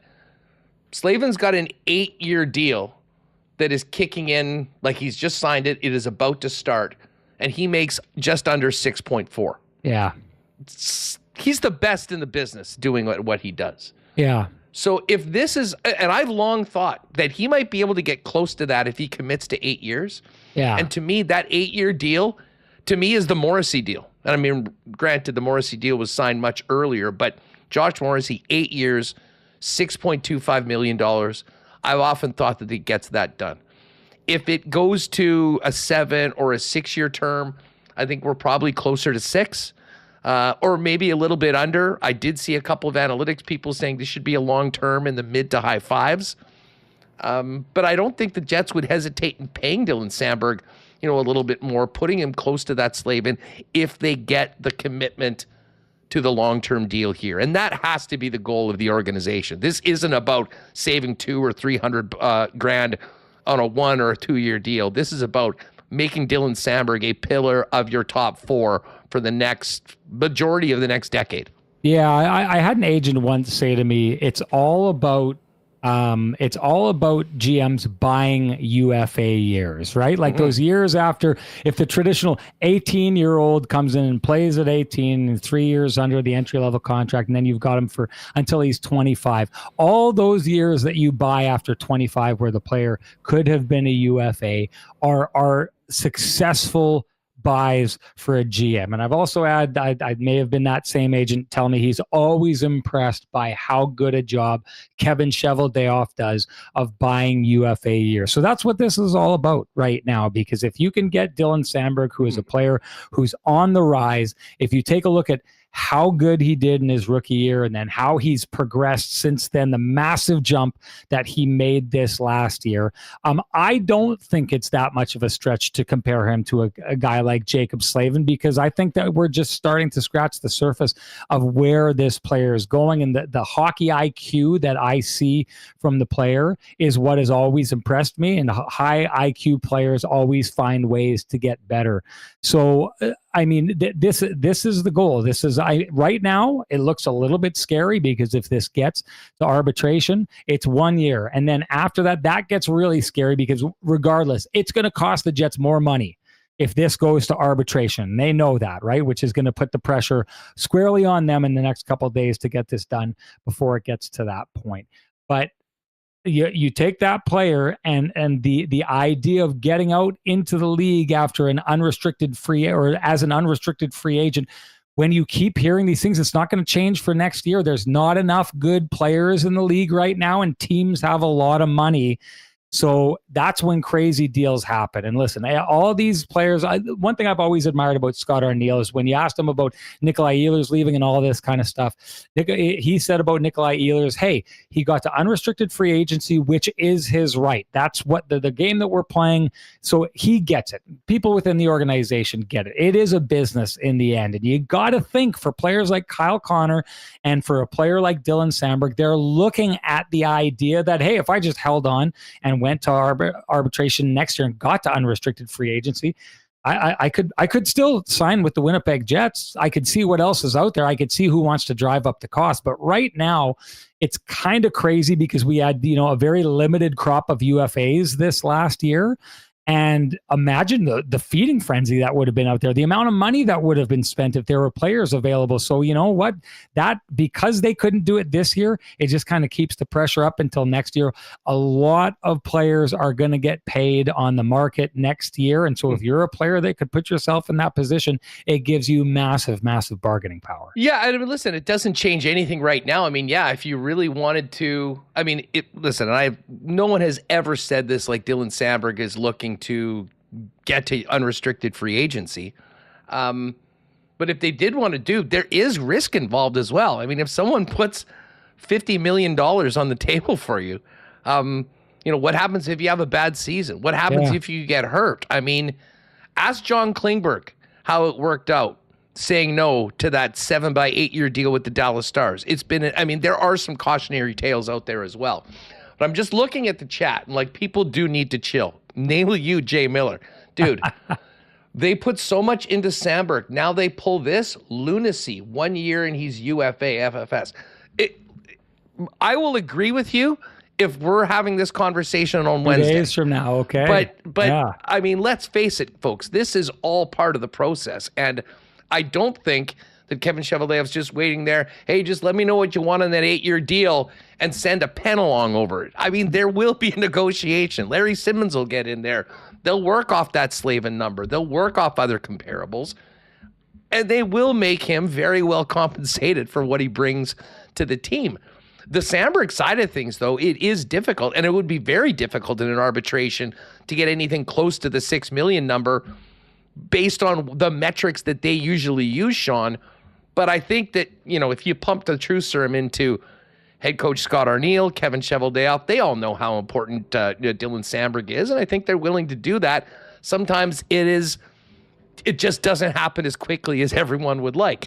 Now there is a concrete date. They got 48 hours to figure this out, and I still feel like I don't think anything has changed. We haven't heard Elliott or anybody else report. And Elliott, the most dialed-in guy in the game, has said that he thought that there's a want on both teams for a long-term deal. Oh, yeah. I don't think anything's changed for that. And people can't overreact to the fact that they've got date. This is all just part of the process. Yeah. Yes. I couldn't agree more. Dylan Samberg, I think he loves being a Winnipeg Jet. I think he loves it in Winnipeg. And the one thing that the Jets have really leaned into over these last number of years, we've heard about it. We heard about it on their way out. It's kind of like the family style of approach that they come to, where these aren't, hey, this isn't Vegas where we don't think you can help us anymore. You're moving along, right? The Winnipeg Jets invest in their players. They invest like a family. And so if you're Dylan Samberg, you came up with a team that told you right from the beginning, we've got a plan for you. We believe in you. We want what you want to make Dylan Samberg the very best hockey player that he can be. And they did that, right? And there's a lot of cachet. I mean, to me, that's what happened with the Gabe Vilardi thing, right? Like, Gabe Vilardi gets done easily because I think Gabe Vilardi takes a look at it, and they pay him very close to, what he should be making on the market. It's debatable up or down, whatever. I think it was a really good contract for both sides. But he gets his money. But most importantly for Gabe Vilardi is he goes from being a guy in LA that was kind of a bit of a fringe player, and maybe he could be this, maybe he could be that. He comes to Winnipeg where they say immediately, we think you are going to be absolutely huge for this team, so we're going to put you on the top line in the first power play, and he becomes the player that he has been, in the back of his head thinking, I really think I can be this guy. He becomes that in Winnipeg and appreciates the opportunity given to him in Winnipeg. I think Dylan Samberg has gone through that exact same thing. So I don't think the player wants to leave. I just think that right now they're going to the business side of this. I think when it comes down to it, like you'd said, there is a want on both sides to get this done. But hey, you've got an agent for a reason, and you've got one crack at this career, right? To make the kind of money that you can make that is going to set your family up. Not every player sees it the same. Some people are okay with leaving money on the table. Some people are very, very insistent on getting the value they feel that they're worth. This is business. We're in the business side of things here right now. Business is supposed to be cold, calculated, and emotionless. And that's, I think, what we're seeing from both sides here towards the last 48 hours. Yeah, and one thing to note, when we're talking about Samberg, I mean, he's 26. He'll turn 27 in the new year in January. So we're essentially talking about his 26th year through. As much as I would love the 8-year deal, and I think the team would love the 8-year deal, I will say that from a Samberg perspective, going at 5 or 6 years might be the best of both worlds, in that you get the security, you're still going to get, $5-6 million a year for those years, but you're up for a new contract at 32, as opposed to an 8-year deal that would take you to 34. And that the length of the contract, I can imagine, might be the sticking point. As much as he does want to commit to here, you do have to think about that next contract. And I think we've all seen players, when they get to be 34, are in a very different bargaining position than you are if you're 30, 31, even 32. Yeah, I wonder, Huss, because when you're talking about, the risk that's involved with, hey, let's go to arbitration, let's take this, we'll go into a year. Does he have a bad year? Does he get injured? All those kind of things. When you were saying that, I was thinking of kind of the warrior mentality that Dylan Samberg has, right? Like blocking every puck, breaking a bone, and then going right away and blocking another puck, and then coming back off that and start, getting in front of another puck. I mean, like the one thing that I would counter to what you're saying there is, if you can lock down an 8-year deal, if you are the kind of player that plays the way that Dylan Samberg does, and if you're able to get the number that you want, I would almost think that you extend that number as far down the road as you can get it, based on your style of play, because as you play that rugged, things can happen. So getting paid 8 years until 34, I think that's I think I'd be more likely to lock down that number and then bet on myself making it to 34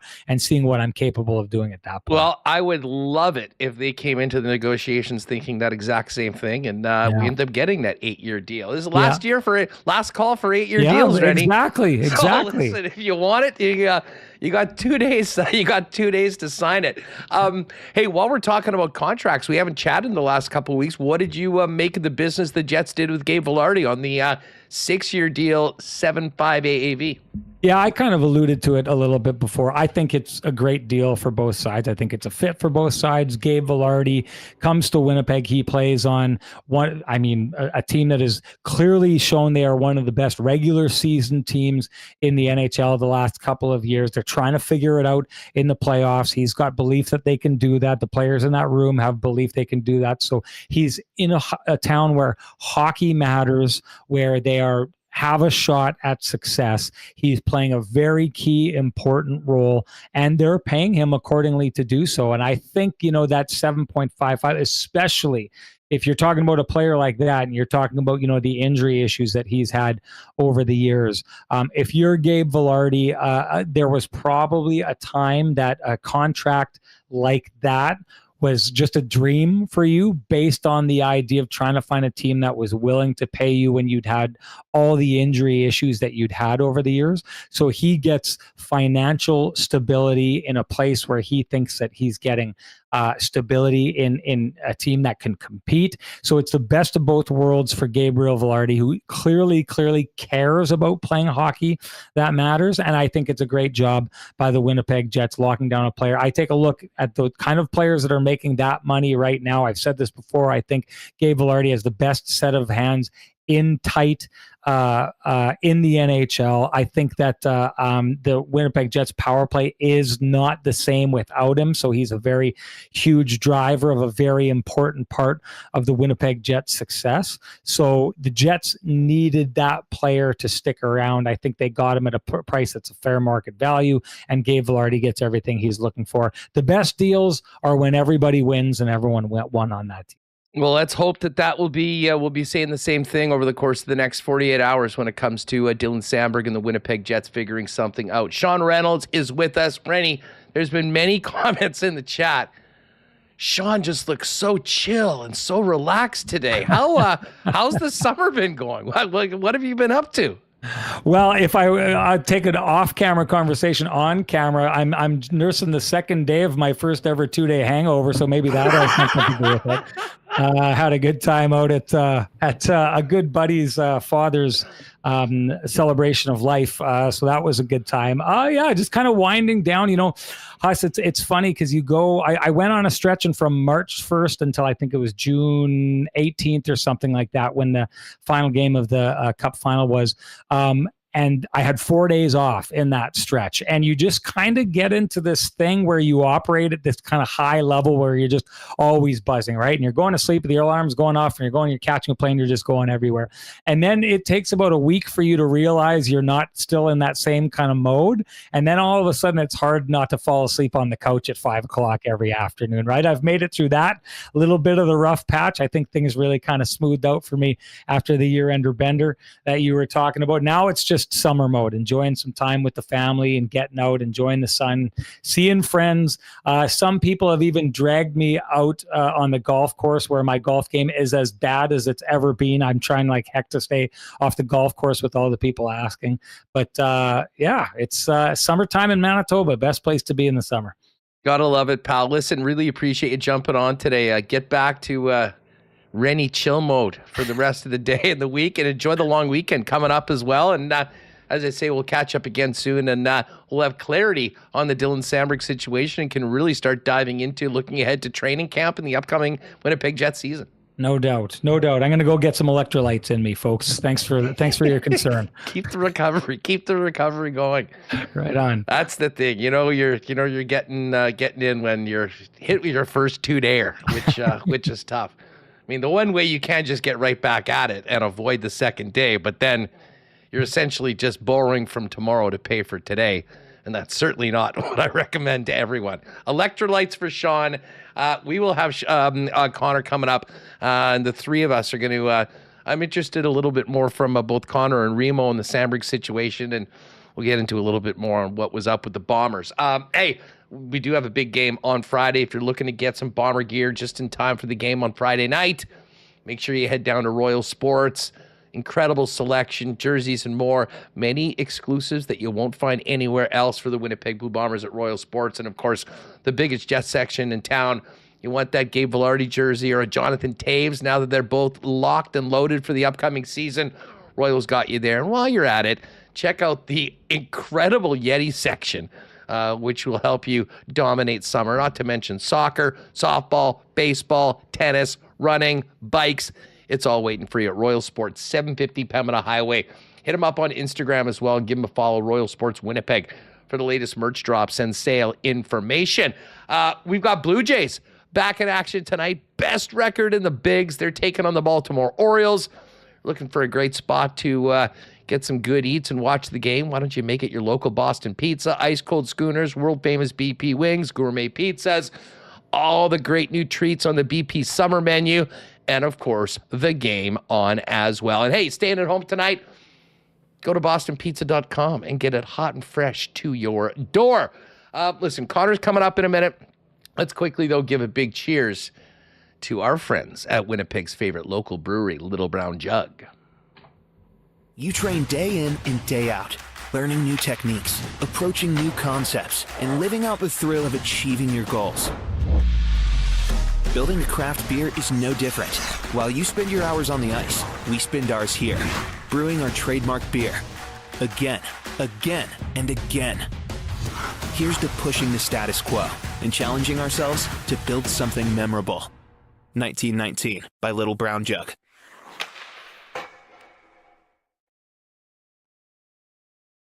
All right, let's welcome the fellas back in. By the way, we do have, while Remis gets the $3 up, let me get to fan feedback brought to you by Fans First, your number one spot for buying and selling Winnipeg tickets. Let's do the vibe check on the chat right now.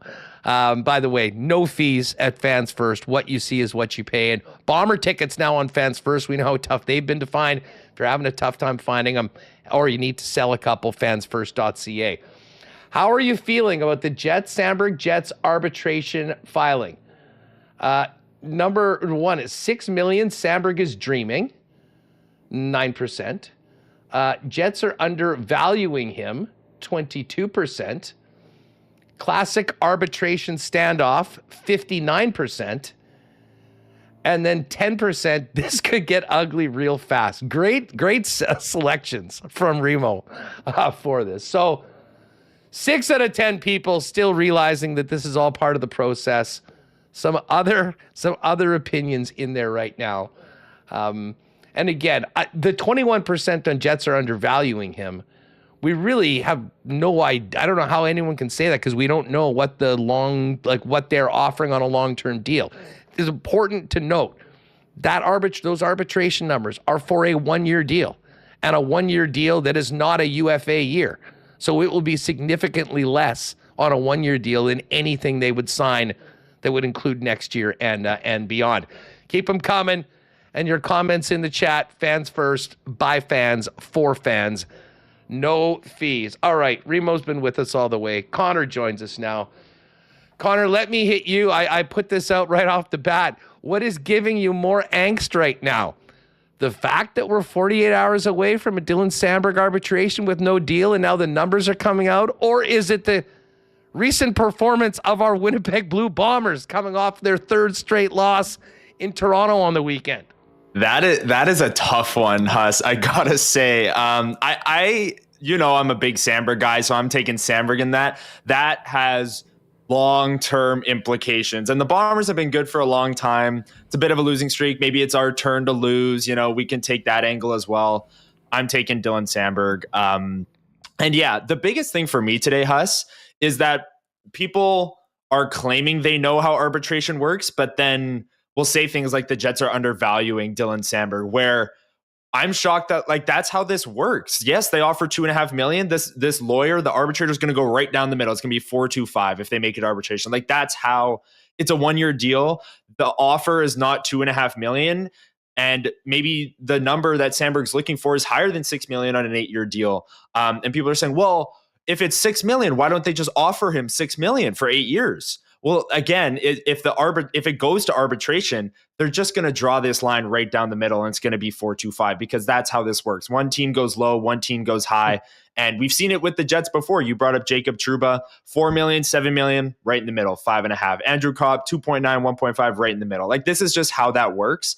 That has no indication of what either side is looking for on an 8-year deal. It really doesn't. Yeah, and listen, I mean, if we were all expecting this deal to get done last week, Remo, until somebody tied in with the Jets or an Elliot Friedman or somebody says, well, things have changed, things have gotten rocky, negotiations are going poorly, this could get off the rails. Until you hear from that, I don't think there's any reason for people to assume that just because the deal isn't done now. History tells us over and over and over again, sometimes these things get pretty close to the deadline before they finally shake hands. Yeah, we have a deadline. I imagine it's going to get pretty close. Yeah, this is, as far as this point, Huss, just part of the process. You put your numbers. There's incentive for each side to inflate or, put lower with the price they're willing to pay, knowing how they split it down the middle. So I'm not going to sound the alarms quite yet. Let's wait till you get to Wednesday. I don't know. Do we have an exact time where I can put the counter in the corner of the screen here? We should be thankful that this isn't already done. We can talk Yes. about it. People can freak out about it for another couple days. And then when it happens, I'm going to be like, I told you so, everyone. Why were you all getting so upset and so so angsty about it? I was very happy that it didn't take place over the weekend. I was like, great. Let it go until Wednesday. We're getting close, though. The numbers are out, and you're like, I don't know. These guys hate each other. How would he come to the team when they told him they thought he was worth $2.5 million? I'd be interested to hear how you would argue that, but I'm sure they've got reasons, and they have their own formulas and how they come up with contract numbers. But this is where we are now. I imagine it will get done, but as we've seen, there's a possibility that they won't, but knowing how they used him and what he means to their defense, Connor, what was their record without him in the lineup again? It's 45, 12-2 with him in the lineup, which is over 130-point pace. That's and it crazy. was 11, 10, and 2 with him out of the lineup or when he didn't finish a game. So that includes the Nashville game where he broke his foot and the Edmonton game where he blocked a shot. Like second last game of the year, everyone was losing their mind because Dylan Samberg blocked a shot right before the playoffs. But 45-12-2, over 130 point pace with him in the lineup. Not bad. Scardy, Remo not sounding the alarm in brackets after composing inflammatory polls. That is great. And Leslie, where's Leslie Mitchnuck here? Jets lowballing Samberg is good for WST. We do not know. Listen, No. I cannot tell you that there's been any lowballing here. To be honest, like those numbers for arbitration are pretty much exactly what I would have expected. If it's just a 1-year deal under RFA terms for a guy that had 20 points, like that is what you're going to get from the team. And they're going to say, hey, we do all this stuff and it's going to be 6. And like Connor said, it's going to be right in the middle. So again, maybe this is just a content gift to us to have more conversations about the single only remaining bit of business from the 2024-2025 offseason, or the 25 going into 26 offseason. We can go from there. Certainly we'll be all over it. If there's any new reports tomorrow on the program or elsewhere, we will bring them on to you. But in the meantime, it is a waiting game, wait and see for all of us. And Larry Simmons, Kevin Cheveldayoff, Samberg and his agent can figure it out, because I cannot imagine a scenario where either side wants to be saddling up, going into an arbitration hearing, and that can often be. And I don't know what the Jets would say about Samberg other than he doesn't have the offensive numbers to deserve a 1-year deal for $6 million, because just about everything else he's done, Connor, is elite. However, unfortunately, as we know how arbitration deals are done, points often is almost everything in that. And that's the one thing he doesn't have. And that's why I think that there'll be a very logical middle that will result in a long-term deal, or at least that's what I'm telling myself 48 hours before it happens. Huss, you get me in that room. Dylan Samberg's getting all $6 million that his side is arguing for. I am like, 20 points. Who cares? He wins his minutes and quite at an elite rate at that.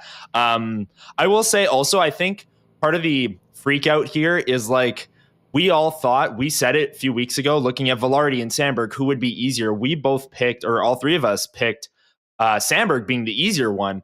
Now with these numbers and being 48 hours out from arbitration, while I still think it's unlikely that they reach that point and Dylan Samberg ends up signing a 1-year deal, I still think that this, kind of freak out reaction is because we all didn't think it could even get to this point. And if it does end up getting to that point, you've said it a few times on today's show, Huss, what a disaster it would be. Go take a look at the freak out Friday. If this goes to arbitration, it's a 1-year deal, then and only it's then a massive problem. Will we do it, because that is not, listen, it's very risky for him, presumably turning down big money on a long-term deal. And it's very risky for the team, Reem. I mean, we have not really ever thought of Dylan Samberg potentially being one and done this season because of just the tone around all these negotiations. If that were to change, which would be a 180 by all accounts, that then it creates a massive topic as to how you figure this out. You can't even talk contract extension until the second half of the year. So it puts everyone in a very precarious predicament, I think. Yeah, I did enjoy this comment from Rob Mahoney in chat. Samberg is one of the core guys to build the future around. Why pick a fight with that guy by spitting in his face? I don't understand. I think that's a common theme here among the chatters, and I kind of agree. I mean, they need, last year they let Brendan Dillon walk, and he stepped up to be that defensive defenseman. If he would leave in the future, who do they have step up? Would it be a guy like Elias Salamonson? But you have Dylan Samberg here. It seems like you need both those guys. Yeah, you need both those guys. I mean, 26 years old. He's 6'4". You need a defenseman like him, defensive defenseman, one of the best in the league. He's already playing the second most minutes at 5-on-5, and I think the contract numbers, like the $6 million for him, is reasonable. I think that's the thing here too. When you and Ken said, "What's the contract going to be?" last week, you guys were like, "Yeah, 6 years, $6.25 million. And for him to come in, or his ask being $6 million, that seems pretty reasonable. On a 1 year deal. A 1 year deal. Like, I'm telling you right now, a 1 year deal for Dylan Samberg is not going to be close to $6 million. Well, I guess they haven't been able to. That entire concept is he's getting an extra probably $3 million on what he would have made on a 1 year deal this year, and you're buying those UFA years at a rate that he would get. Jacob Slavin makes less than $6.4 million a year on a contract that is starting right now. So, like, I mean, are we talking about a contract bigger than Jacob Slavin? Like, is that what people are saying? And as far as, like, I guess that term is spitting in someone's face. I guess if you went to arbitration and you went through hey, he's not really that good at this is exaggerated, blah, blah, blah. Like, that's when things can go bad. But anyone, I don't want to misinterpret what Rob is saying in that comment, but this is just the way things go. When you are going in for an arbitration hearing for 1 year, the team puts their number, the player puts their number, and both of them are heavily skewed to where they're at, and it ends up in the middle. Like, if there's a report out there that, oh yeah, the Jets have offered 3.5 for $7 million, okay, then we can start going there. But there's been nothing like that. So as much as we all want to get this done in a timely and orderly manner, sometimes this is part of the business, and I'm pretty darn sure there's going to be a press conference with Dylan Samberg with this big smile on his face saying, I'm happy to be a Jet for a long time, however long that deal is, and it will be considerably more than what the Jets put forth on a 1 year number for an arbitration hearing. Yeah, I think you look at the 1 year and you think, oh, that's what they offered him for the long term. But as you said, that's not the case. I'm looking at AFP Analytics, Connor. I know you have the Evolving Hockey numbers. They've got 5 years at 5.2, which you would do in a heartbeat. What did Evolving Hockey have on your preview? Yeah, so they had a 4 year, $4.5 million deal. Now, again, we're all sitting here thinking a long-term deal is likely. So on an 8-year deal for Samberg, they had $6.1 million in AAV. Okay. So yeah, and that, I mean, to me, that's exactly where I think it probably should be. You want to give him a little bit more, give him the 6.25. I kind of keep coming back to that number if it is an 8-year deal. That he'd get basically what Josh Morrissey's getting right now. Obviously, Morrissey would be a free agent, before then, but it is as much as, listen, he is a stud. He's a guy that they absolutely have to have. But I mean, we are talking about some pretty obvious comparables right now. And I think they're probably just kind of grinding out for a little bit more, and then they get the deal done. We'll revisit this tomorrow with any updates on it. Connor, I'll be honest, I am far more concerned about the Bombers right now. Right. I am legitimately, and I laid this out at the start of the show. I'm more worried today at 3-3 with what we've seen from this last month than I was when this team was 0-4 last year. Now, when they were 0-4, did I think that they were going to get back to the Grey Cup? Probably not. But I definitely thought that they were in these games. They could easily start winning. They're still good enough. I'm really wondering about so many aspects of this team, the way they're playing, the way they're so far from the standard. I do wonder if we've finally seen the erosion of this championship level competition window, and they haven't been past some teams. I mean, I can't look at any area of that game and go, well, you know what? They're right there with that. Yeah. Because the offense isn't clicking. The defense is getting shredded. Special teams has been, I mean, listen, still having turnovers in it. And then you talk about things like discipline and ball control, security. It's quarterback so can't far stay healthy. off. Wow.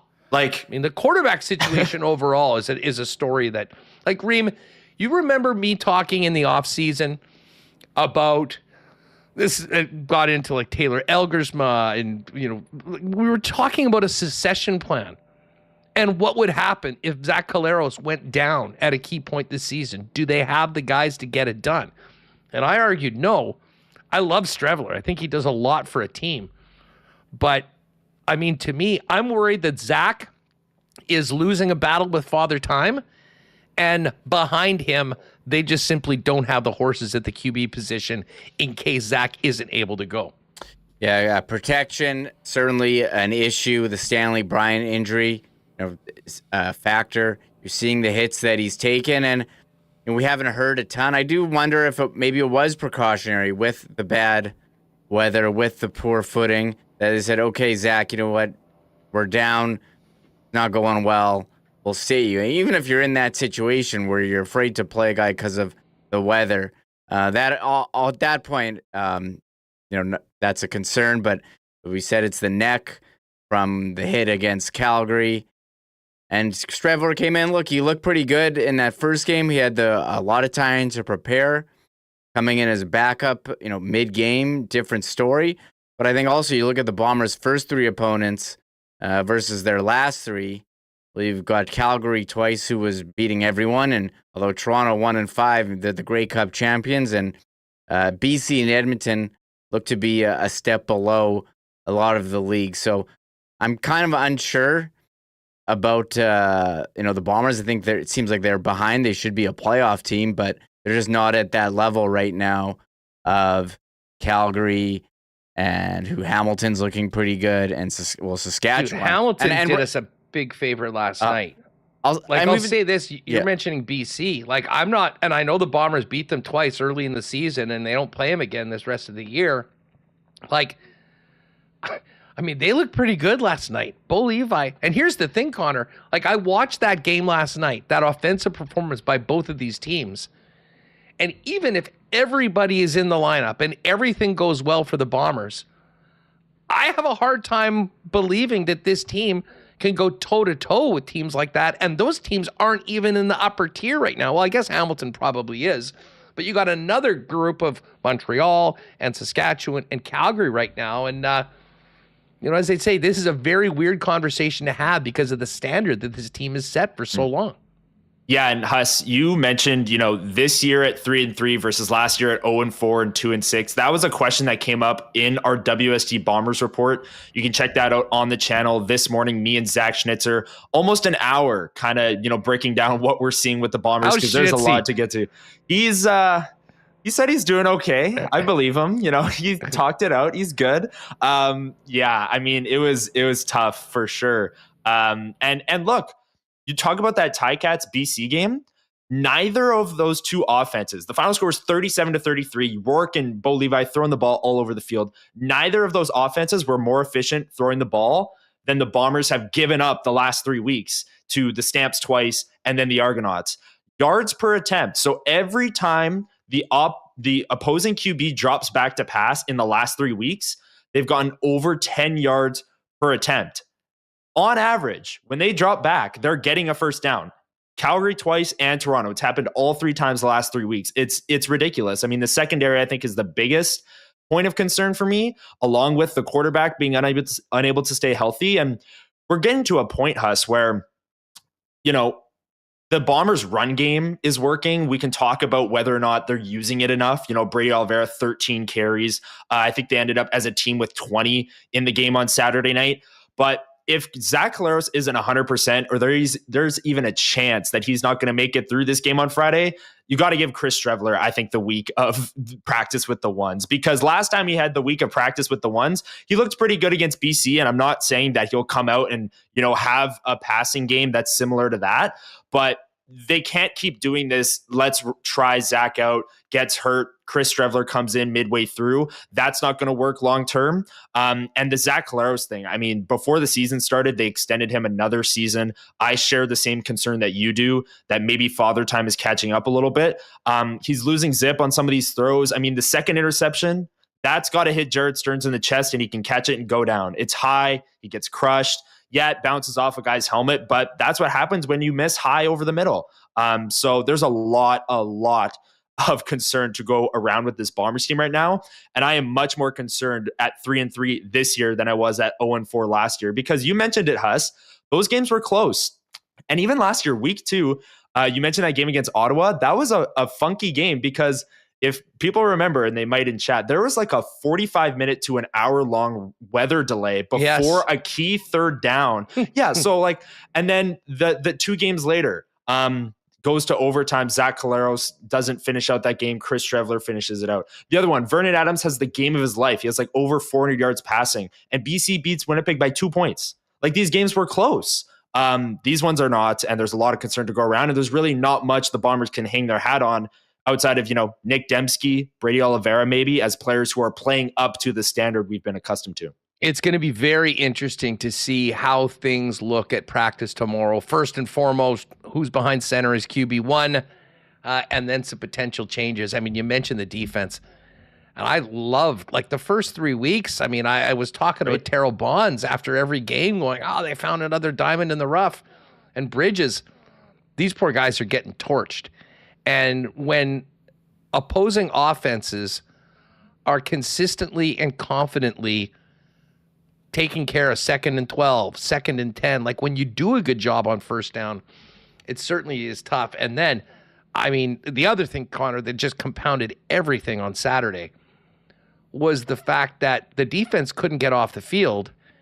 And then you'd have the offense go on and maybe get a first down or go 2 and out, and boom, they were right back on the field. And things just snowball at that point. So I'm very intrigued about the rematch on Friday. Yeah, let me just jump in as well, because you said this when you jumped in with me on WST Sunday Live, coming out of the first Calgary game, that 2nd and long meant absolutely nothing, or that might have been the second Calgary game. I tweeted that out during this last game because Toronto's second touchdown drive, they picked up 2nd and 19, roughing the passer, 2nd and 16 through the air, 2nd and 12, and then 2nd and 10 through for a touchdown. So 2nd and long, and Ed mentioned it in your conversation there, they're converting it at over 60% these last 3 games. I mean, you can't win football games, A, turning the ball over 17 times across 3 games, and B, giving up 60% of 2nd and longs. That's you can't win. You just simply can't win doing that. There's a lot of coaches and a lot of guys in that room that have won a lot of games, that know what it takes to win. I think everyone knows that they're not close to the standard right now, and hopefully we'll see more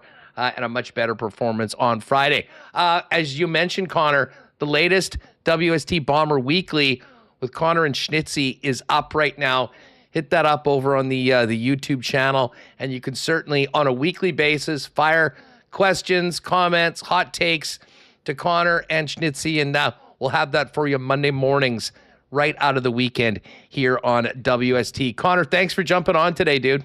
Yeah, thanks, guys. Really appreciate it, and I hope we get some Dylan Samberg news in the next couple of days here, or before Wednesday. You can come back for your victory lap on the on their predictions when have me on after the fact. And we'll have a counselor. We'll have a grief counselor on here on Thursday's show. All of us go, how do we move forward? There's only 1 year. It's not happening. It's not happening. It's gonna be okay. It's gonna be okay. Thanks, guys. Right on. Listen, it's been a really, really tough run for the Goldeyes lately. They did get a win on Friday, lost a couple more against the Chicago Dogs. The one thing I can tell you, it's still a great day at the ballpark, whether the team's winning or losing. And the team is back after a full-fledged cancellation yesterday. It was pouring all morning and into the afternoon. The game against the Dogs was canceled due to rain and unplayable field conditions, will not be rescheduled. So if you had tickets to Sunday's game, you can exchange them at the box office for tickets to any remaining 2025 Goldeyes game. And one of those games would be tonight, because the team is starting a series against the Fargo Moorhead Redhawks tonight, tomorrow, and Thursday and Wednesday before the team hits the road on Friday for a series against the Milwaukee Milkmen. 982 base for Goldeyes tickets, or head on over to goldeyes.com. Back at it tomorrow for Assiniboia Downs. And don't forget, everyone, a week today is the biggest race of the year and the biggest day of the year at the track, the Manitoba Derby.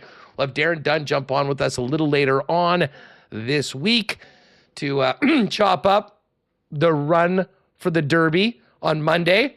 And, of course, we do have live racing tomorrow and Wednesday. And Remo and I will fire out our picks for live racing tomorrow at the end of WST.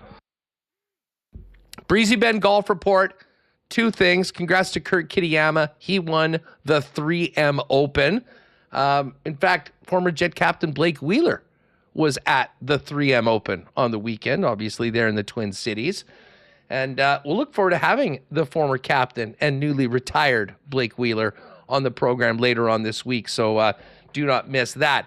Of course, the other thing when the Breezy Bend Golf Report is a very big good luck to Breezy's Braxton Kuntz, who was third in the Canadian Amateur last year, looking to get 2 places better as he competes for the Canadian Amateur Championship this week. And if you missed it last week, he qualified for the U.S. Amateur at the famed Olympic Club coming up in a couple weeks, the 11th to the 17th in San Francisco, and then expected to make his pro debut at Breezy Bend in the Manitoba Open, where we will be. Go to manitobaopen.com. They still got, I think, a couple teams left available for the Pro-Am, which is going to be an incredible day. Your meals, your drinks, everyone gets a free spider putter, playing with a couple pros. You can get to manitobaopen.com for more information on that and grab one of those spots before it is all done. And hey, a big shout out to our friends over at Aikens Lake Wilderness Lodge. They've been out there for a little bit. I think got some rain on the weekend. Still hoping to get there on this weekend. But if you are planning or thinking about some time on the water later on this year, our friends at Aikens after this could really help use the support. AikensLake.com. Give a call about remaining availability later on this year. And tell them you heard about it on WST. They'll hook you up with the 10% discount to try and get a few more Manitobans in there after losing a big chunk of their busiest season due to the evacuations and the wildfires.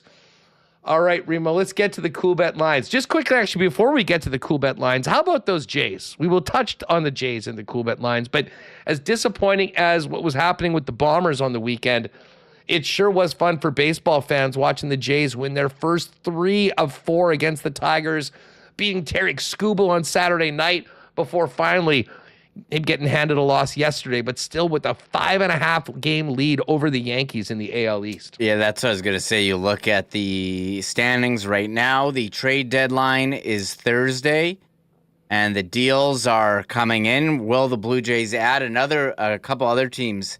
Adding Chris Paddock just got traded. The Mariners made a move, so the Jays are 63-43, 5 games up on the Yankees. What a spot to be in here. And we're kind of on rumor watch, waiting for them to make some additions. There'll be a bullpen. We'll be in the bat, starting pitcher. So very exciting stuff, and a lot of people tuning in to see how Canada's team is doing here, trying to get their first series win in the Shapiro-Atkins era. You know what I was just thinking over the weekend? With all the...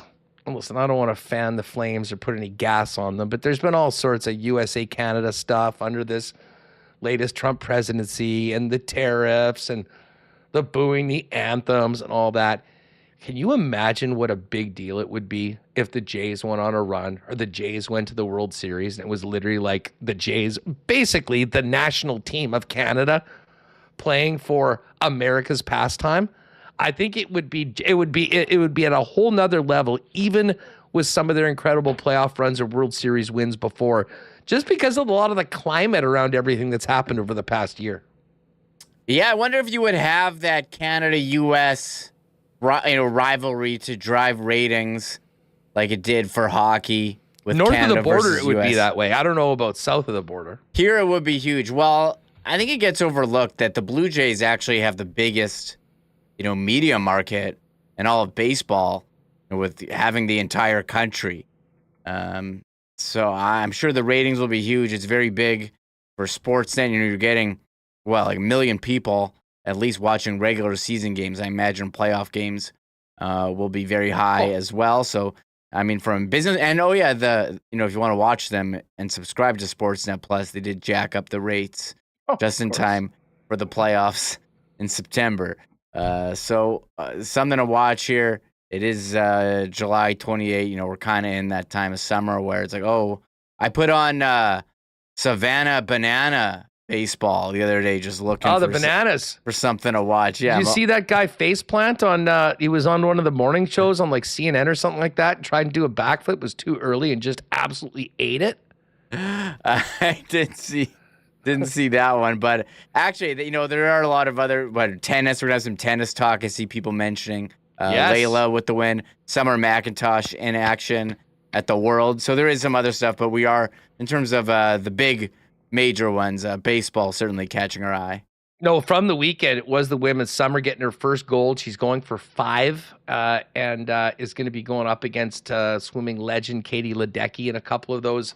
And then, of course, Layla with probably the biggest win of her career and her first in a couple years. Awesome to see her doing so well. And what a perfect time as we get into the week where the tennis world comes to Canada. You've got I can't remember, they switched the women and the men each year, Reem. I think the men are in Toronto, if I'm not mistaken. Yeah, ATP Toronto, yeah. Yeah, okay. And then the AIG Women's Open in Montreal. And I think, if I'm not mistaken, I'm going to have to check this right now. Or sorry, that was the WTA Montreal. I think Layla is actually playing tonight. She is. No rest for Layla. Winning her tournament yesterday. She is on court against M. Joint tonight. She's a -208 favorite over at Coolbet. +175. By the way, if you are betting the tennis, got you another 30% boost for a bet of your choice over at Coolbet. At any point between now and the round of 16, your favorite wager, click that green box, you'll get a 30% win boost on it. And then you'll have another opportunity to do that in between the quarters and the finals. As far as the Jays go, this was a pick'em earlier today. No, they're a very slight favorite. We got Bassett on the mound tonight for the Jays. I love them. -111. By the way, if you're looking for something else to touch, Bo Bichette has been so hot. He went 5 for 5 yesterday. I was looking at some of these Bo props for today. Over 1.5 total bases, -108. I like that. Might even get a little greedy and think about over 2.5 bases, which would be like a single and a double, or a triple or a homer. Over 3.5 is +378. I did put together a 3-gamer for tonight. We're taking the Jays. We're also going to add the New York Mets, who are actually +110 on the money line. They're in San Diego to take on the Padres. Poor Dylan Cease, 3-10 on the season, starting for the Fathers. And then Remo, your Seattle Mariners in action against the Athletics. The Athletics of all teams, who just finished up a 4-game sweep of the first place Houston Astros after losing 4 in a row going in. So a lot of other top teams in the AL have been losing while the Jays have been winning, and that's why you see the Jays on top of the division and on top of the major league standings. And by the way, just while we're talking baseball, remember last week I was talking about the Jays at 7-1 to win the AL? That number has cratered, and it's now more in line with where they are, 4-1 to win the AL. But yet after their loss yesterday, their World Series number is up to 14-1. So while last week it was wise, I think, to just focus in on the AL with the Jays being available at 7-1, if you go to Coolbet now, 14-1 for World Series number. Looking at better than that 12-1 that was up later on. Of course, they've got Cy Young awards. Ohtani and Judge are in all likelihood going to run away with the MVPs. Tarek Skubal, who we saw on the weekend, the big favorite for the AL Cy Young. And a 2-horse race between Paul Skeens and Zach Wheeler in the NL. But the futures are up. Those will go down when the games start tonight. Jays and Orioles getting going at I believe 5:30 our time. Yeah, 5:30, 5:35 first pitch. So get those in, and then if you want a piece, we got a nice little boost on that triple play I put together with the Mets, Mariners, and Jays. It is boosted now to +744. Couple of other promos for tonight. The hit parade, Barger, Bichette, Vlad, and Springer all to get a hit. That's boosted up to +218. And we do have the Fins and Feathers, Jays and Goldeyes together for a combo. It's boosted to plus 276. Fortunately for those bets, that the Goldeyes haven't really been holding up their end of the bargain very much. They've also got a Yankees, Padres, Guardians home cooking parlay that's boosted to plus 751. You can check all out that. Tons of great stuff in the combos. And then tomorrow, Jeff Hamilton and I will be riding with another episode of CFL 110, brought to you by Coolbet. We'll go through all the CFL lines tomorrow, and we'll put an early week parlay together as well up in the Coolbet combos. So tonight, Remo, I may finish up with Happy Gilmore. I did see the first 30 minutes, 35 minutes or so. But you have, of course, done that. We promised the people a Happy Gilmore review on today's program. You, as the president of the Adam Sandler fan club, I imagine is a bit of a sympathizer, but there's been many takes on this. I won't put any editorials. What did you think? I thought it was fine. I thought it was all about the cameos and the callbacks, and at time I felt like I was watching like a star-studded episode of SNL. All the golf appearances were incredible. The scene where they're at the golf club having dinner, just having all those legends in one room was phenomenal. I like all the appearances of other comedians and people in the Sandler Happy Madison universe. I did find myself just looking through IMDb. Oh, who's that? Who's that? I mean, as far as like plot and being a movie, was it like that great? Well, I mean, obviously it's not a serious movie. Did I laugh? Did I enjoy it? Did it? Yes, I did. I had a good time watching it. It was fine. I don't think it was like amazing, but I enjoyed it, and it was a lot of good callbacks in there, good cameos. I don't know. Who was your favorite cameo? Scotty Scheffler. I don't want to ruin no spoilers, but as far as the golfers go, it was pretty good. You know, I was surprised they had like Jack Nicklaus and the Legends golf table, like having those guys were pretty sitting there, like pretty. Hilarious. It's pretty crazy. And of course, I mean, John Daly had like, was that a cameo? That was like a real acting role. John Daly. He was a big part of the movie. He was a big, so I don't count him like as far as like the bit guys. Like Scotty Scheffler was pretty funny, and John Daly was awesome. Like I think he's entered. I'm sure he's gonna be in like Adam Sandler puts all his friends in every movie. He's extended to his family. He's got his daughters and his wife now, and everyone. He makes these movies. Goes to exotic locations, calls all his friends, and everyone seems to be lining up to be in them. So it's just fun. It's not serious. See a lot of hot takes. It was fine. I had a good time. Yeah, no, listen, it was what it was. I mean, if you were expecting an Oscar award-winning performance from anyone, you're probably looking in the wrong place. Sort of like 100 TikToks put together, like just one joke after another with a bunch of new people in it. As I said, I only got through about the first 35 minutes. I will try to watch the rest of it because I haven't seen Scotty in it yet. It did seem like it was like the base plot of the whole thing was that live golf is bad, which is sort of hilarious. And by the way, Mike Cochran, Willie Z was awesome. Yes. The funniest thing, like when Will Zalatoris made it to the PGA Tour, all anyone would say was how he was a dead ringer for the caddy in Happy Gilmore. So for Sandler to be at a tournament to see him and say, "Oh no, I'm playing now," have that they had to have that happen. So I forgot about that. I was like, "Wait, is that the caddy?" And then when they said it was Zalator, I was like, "Oh right, there was some stuff in there."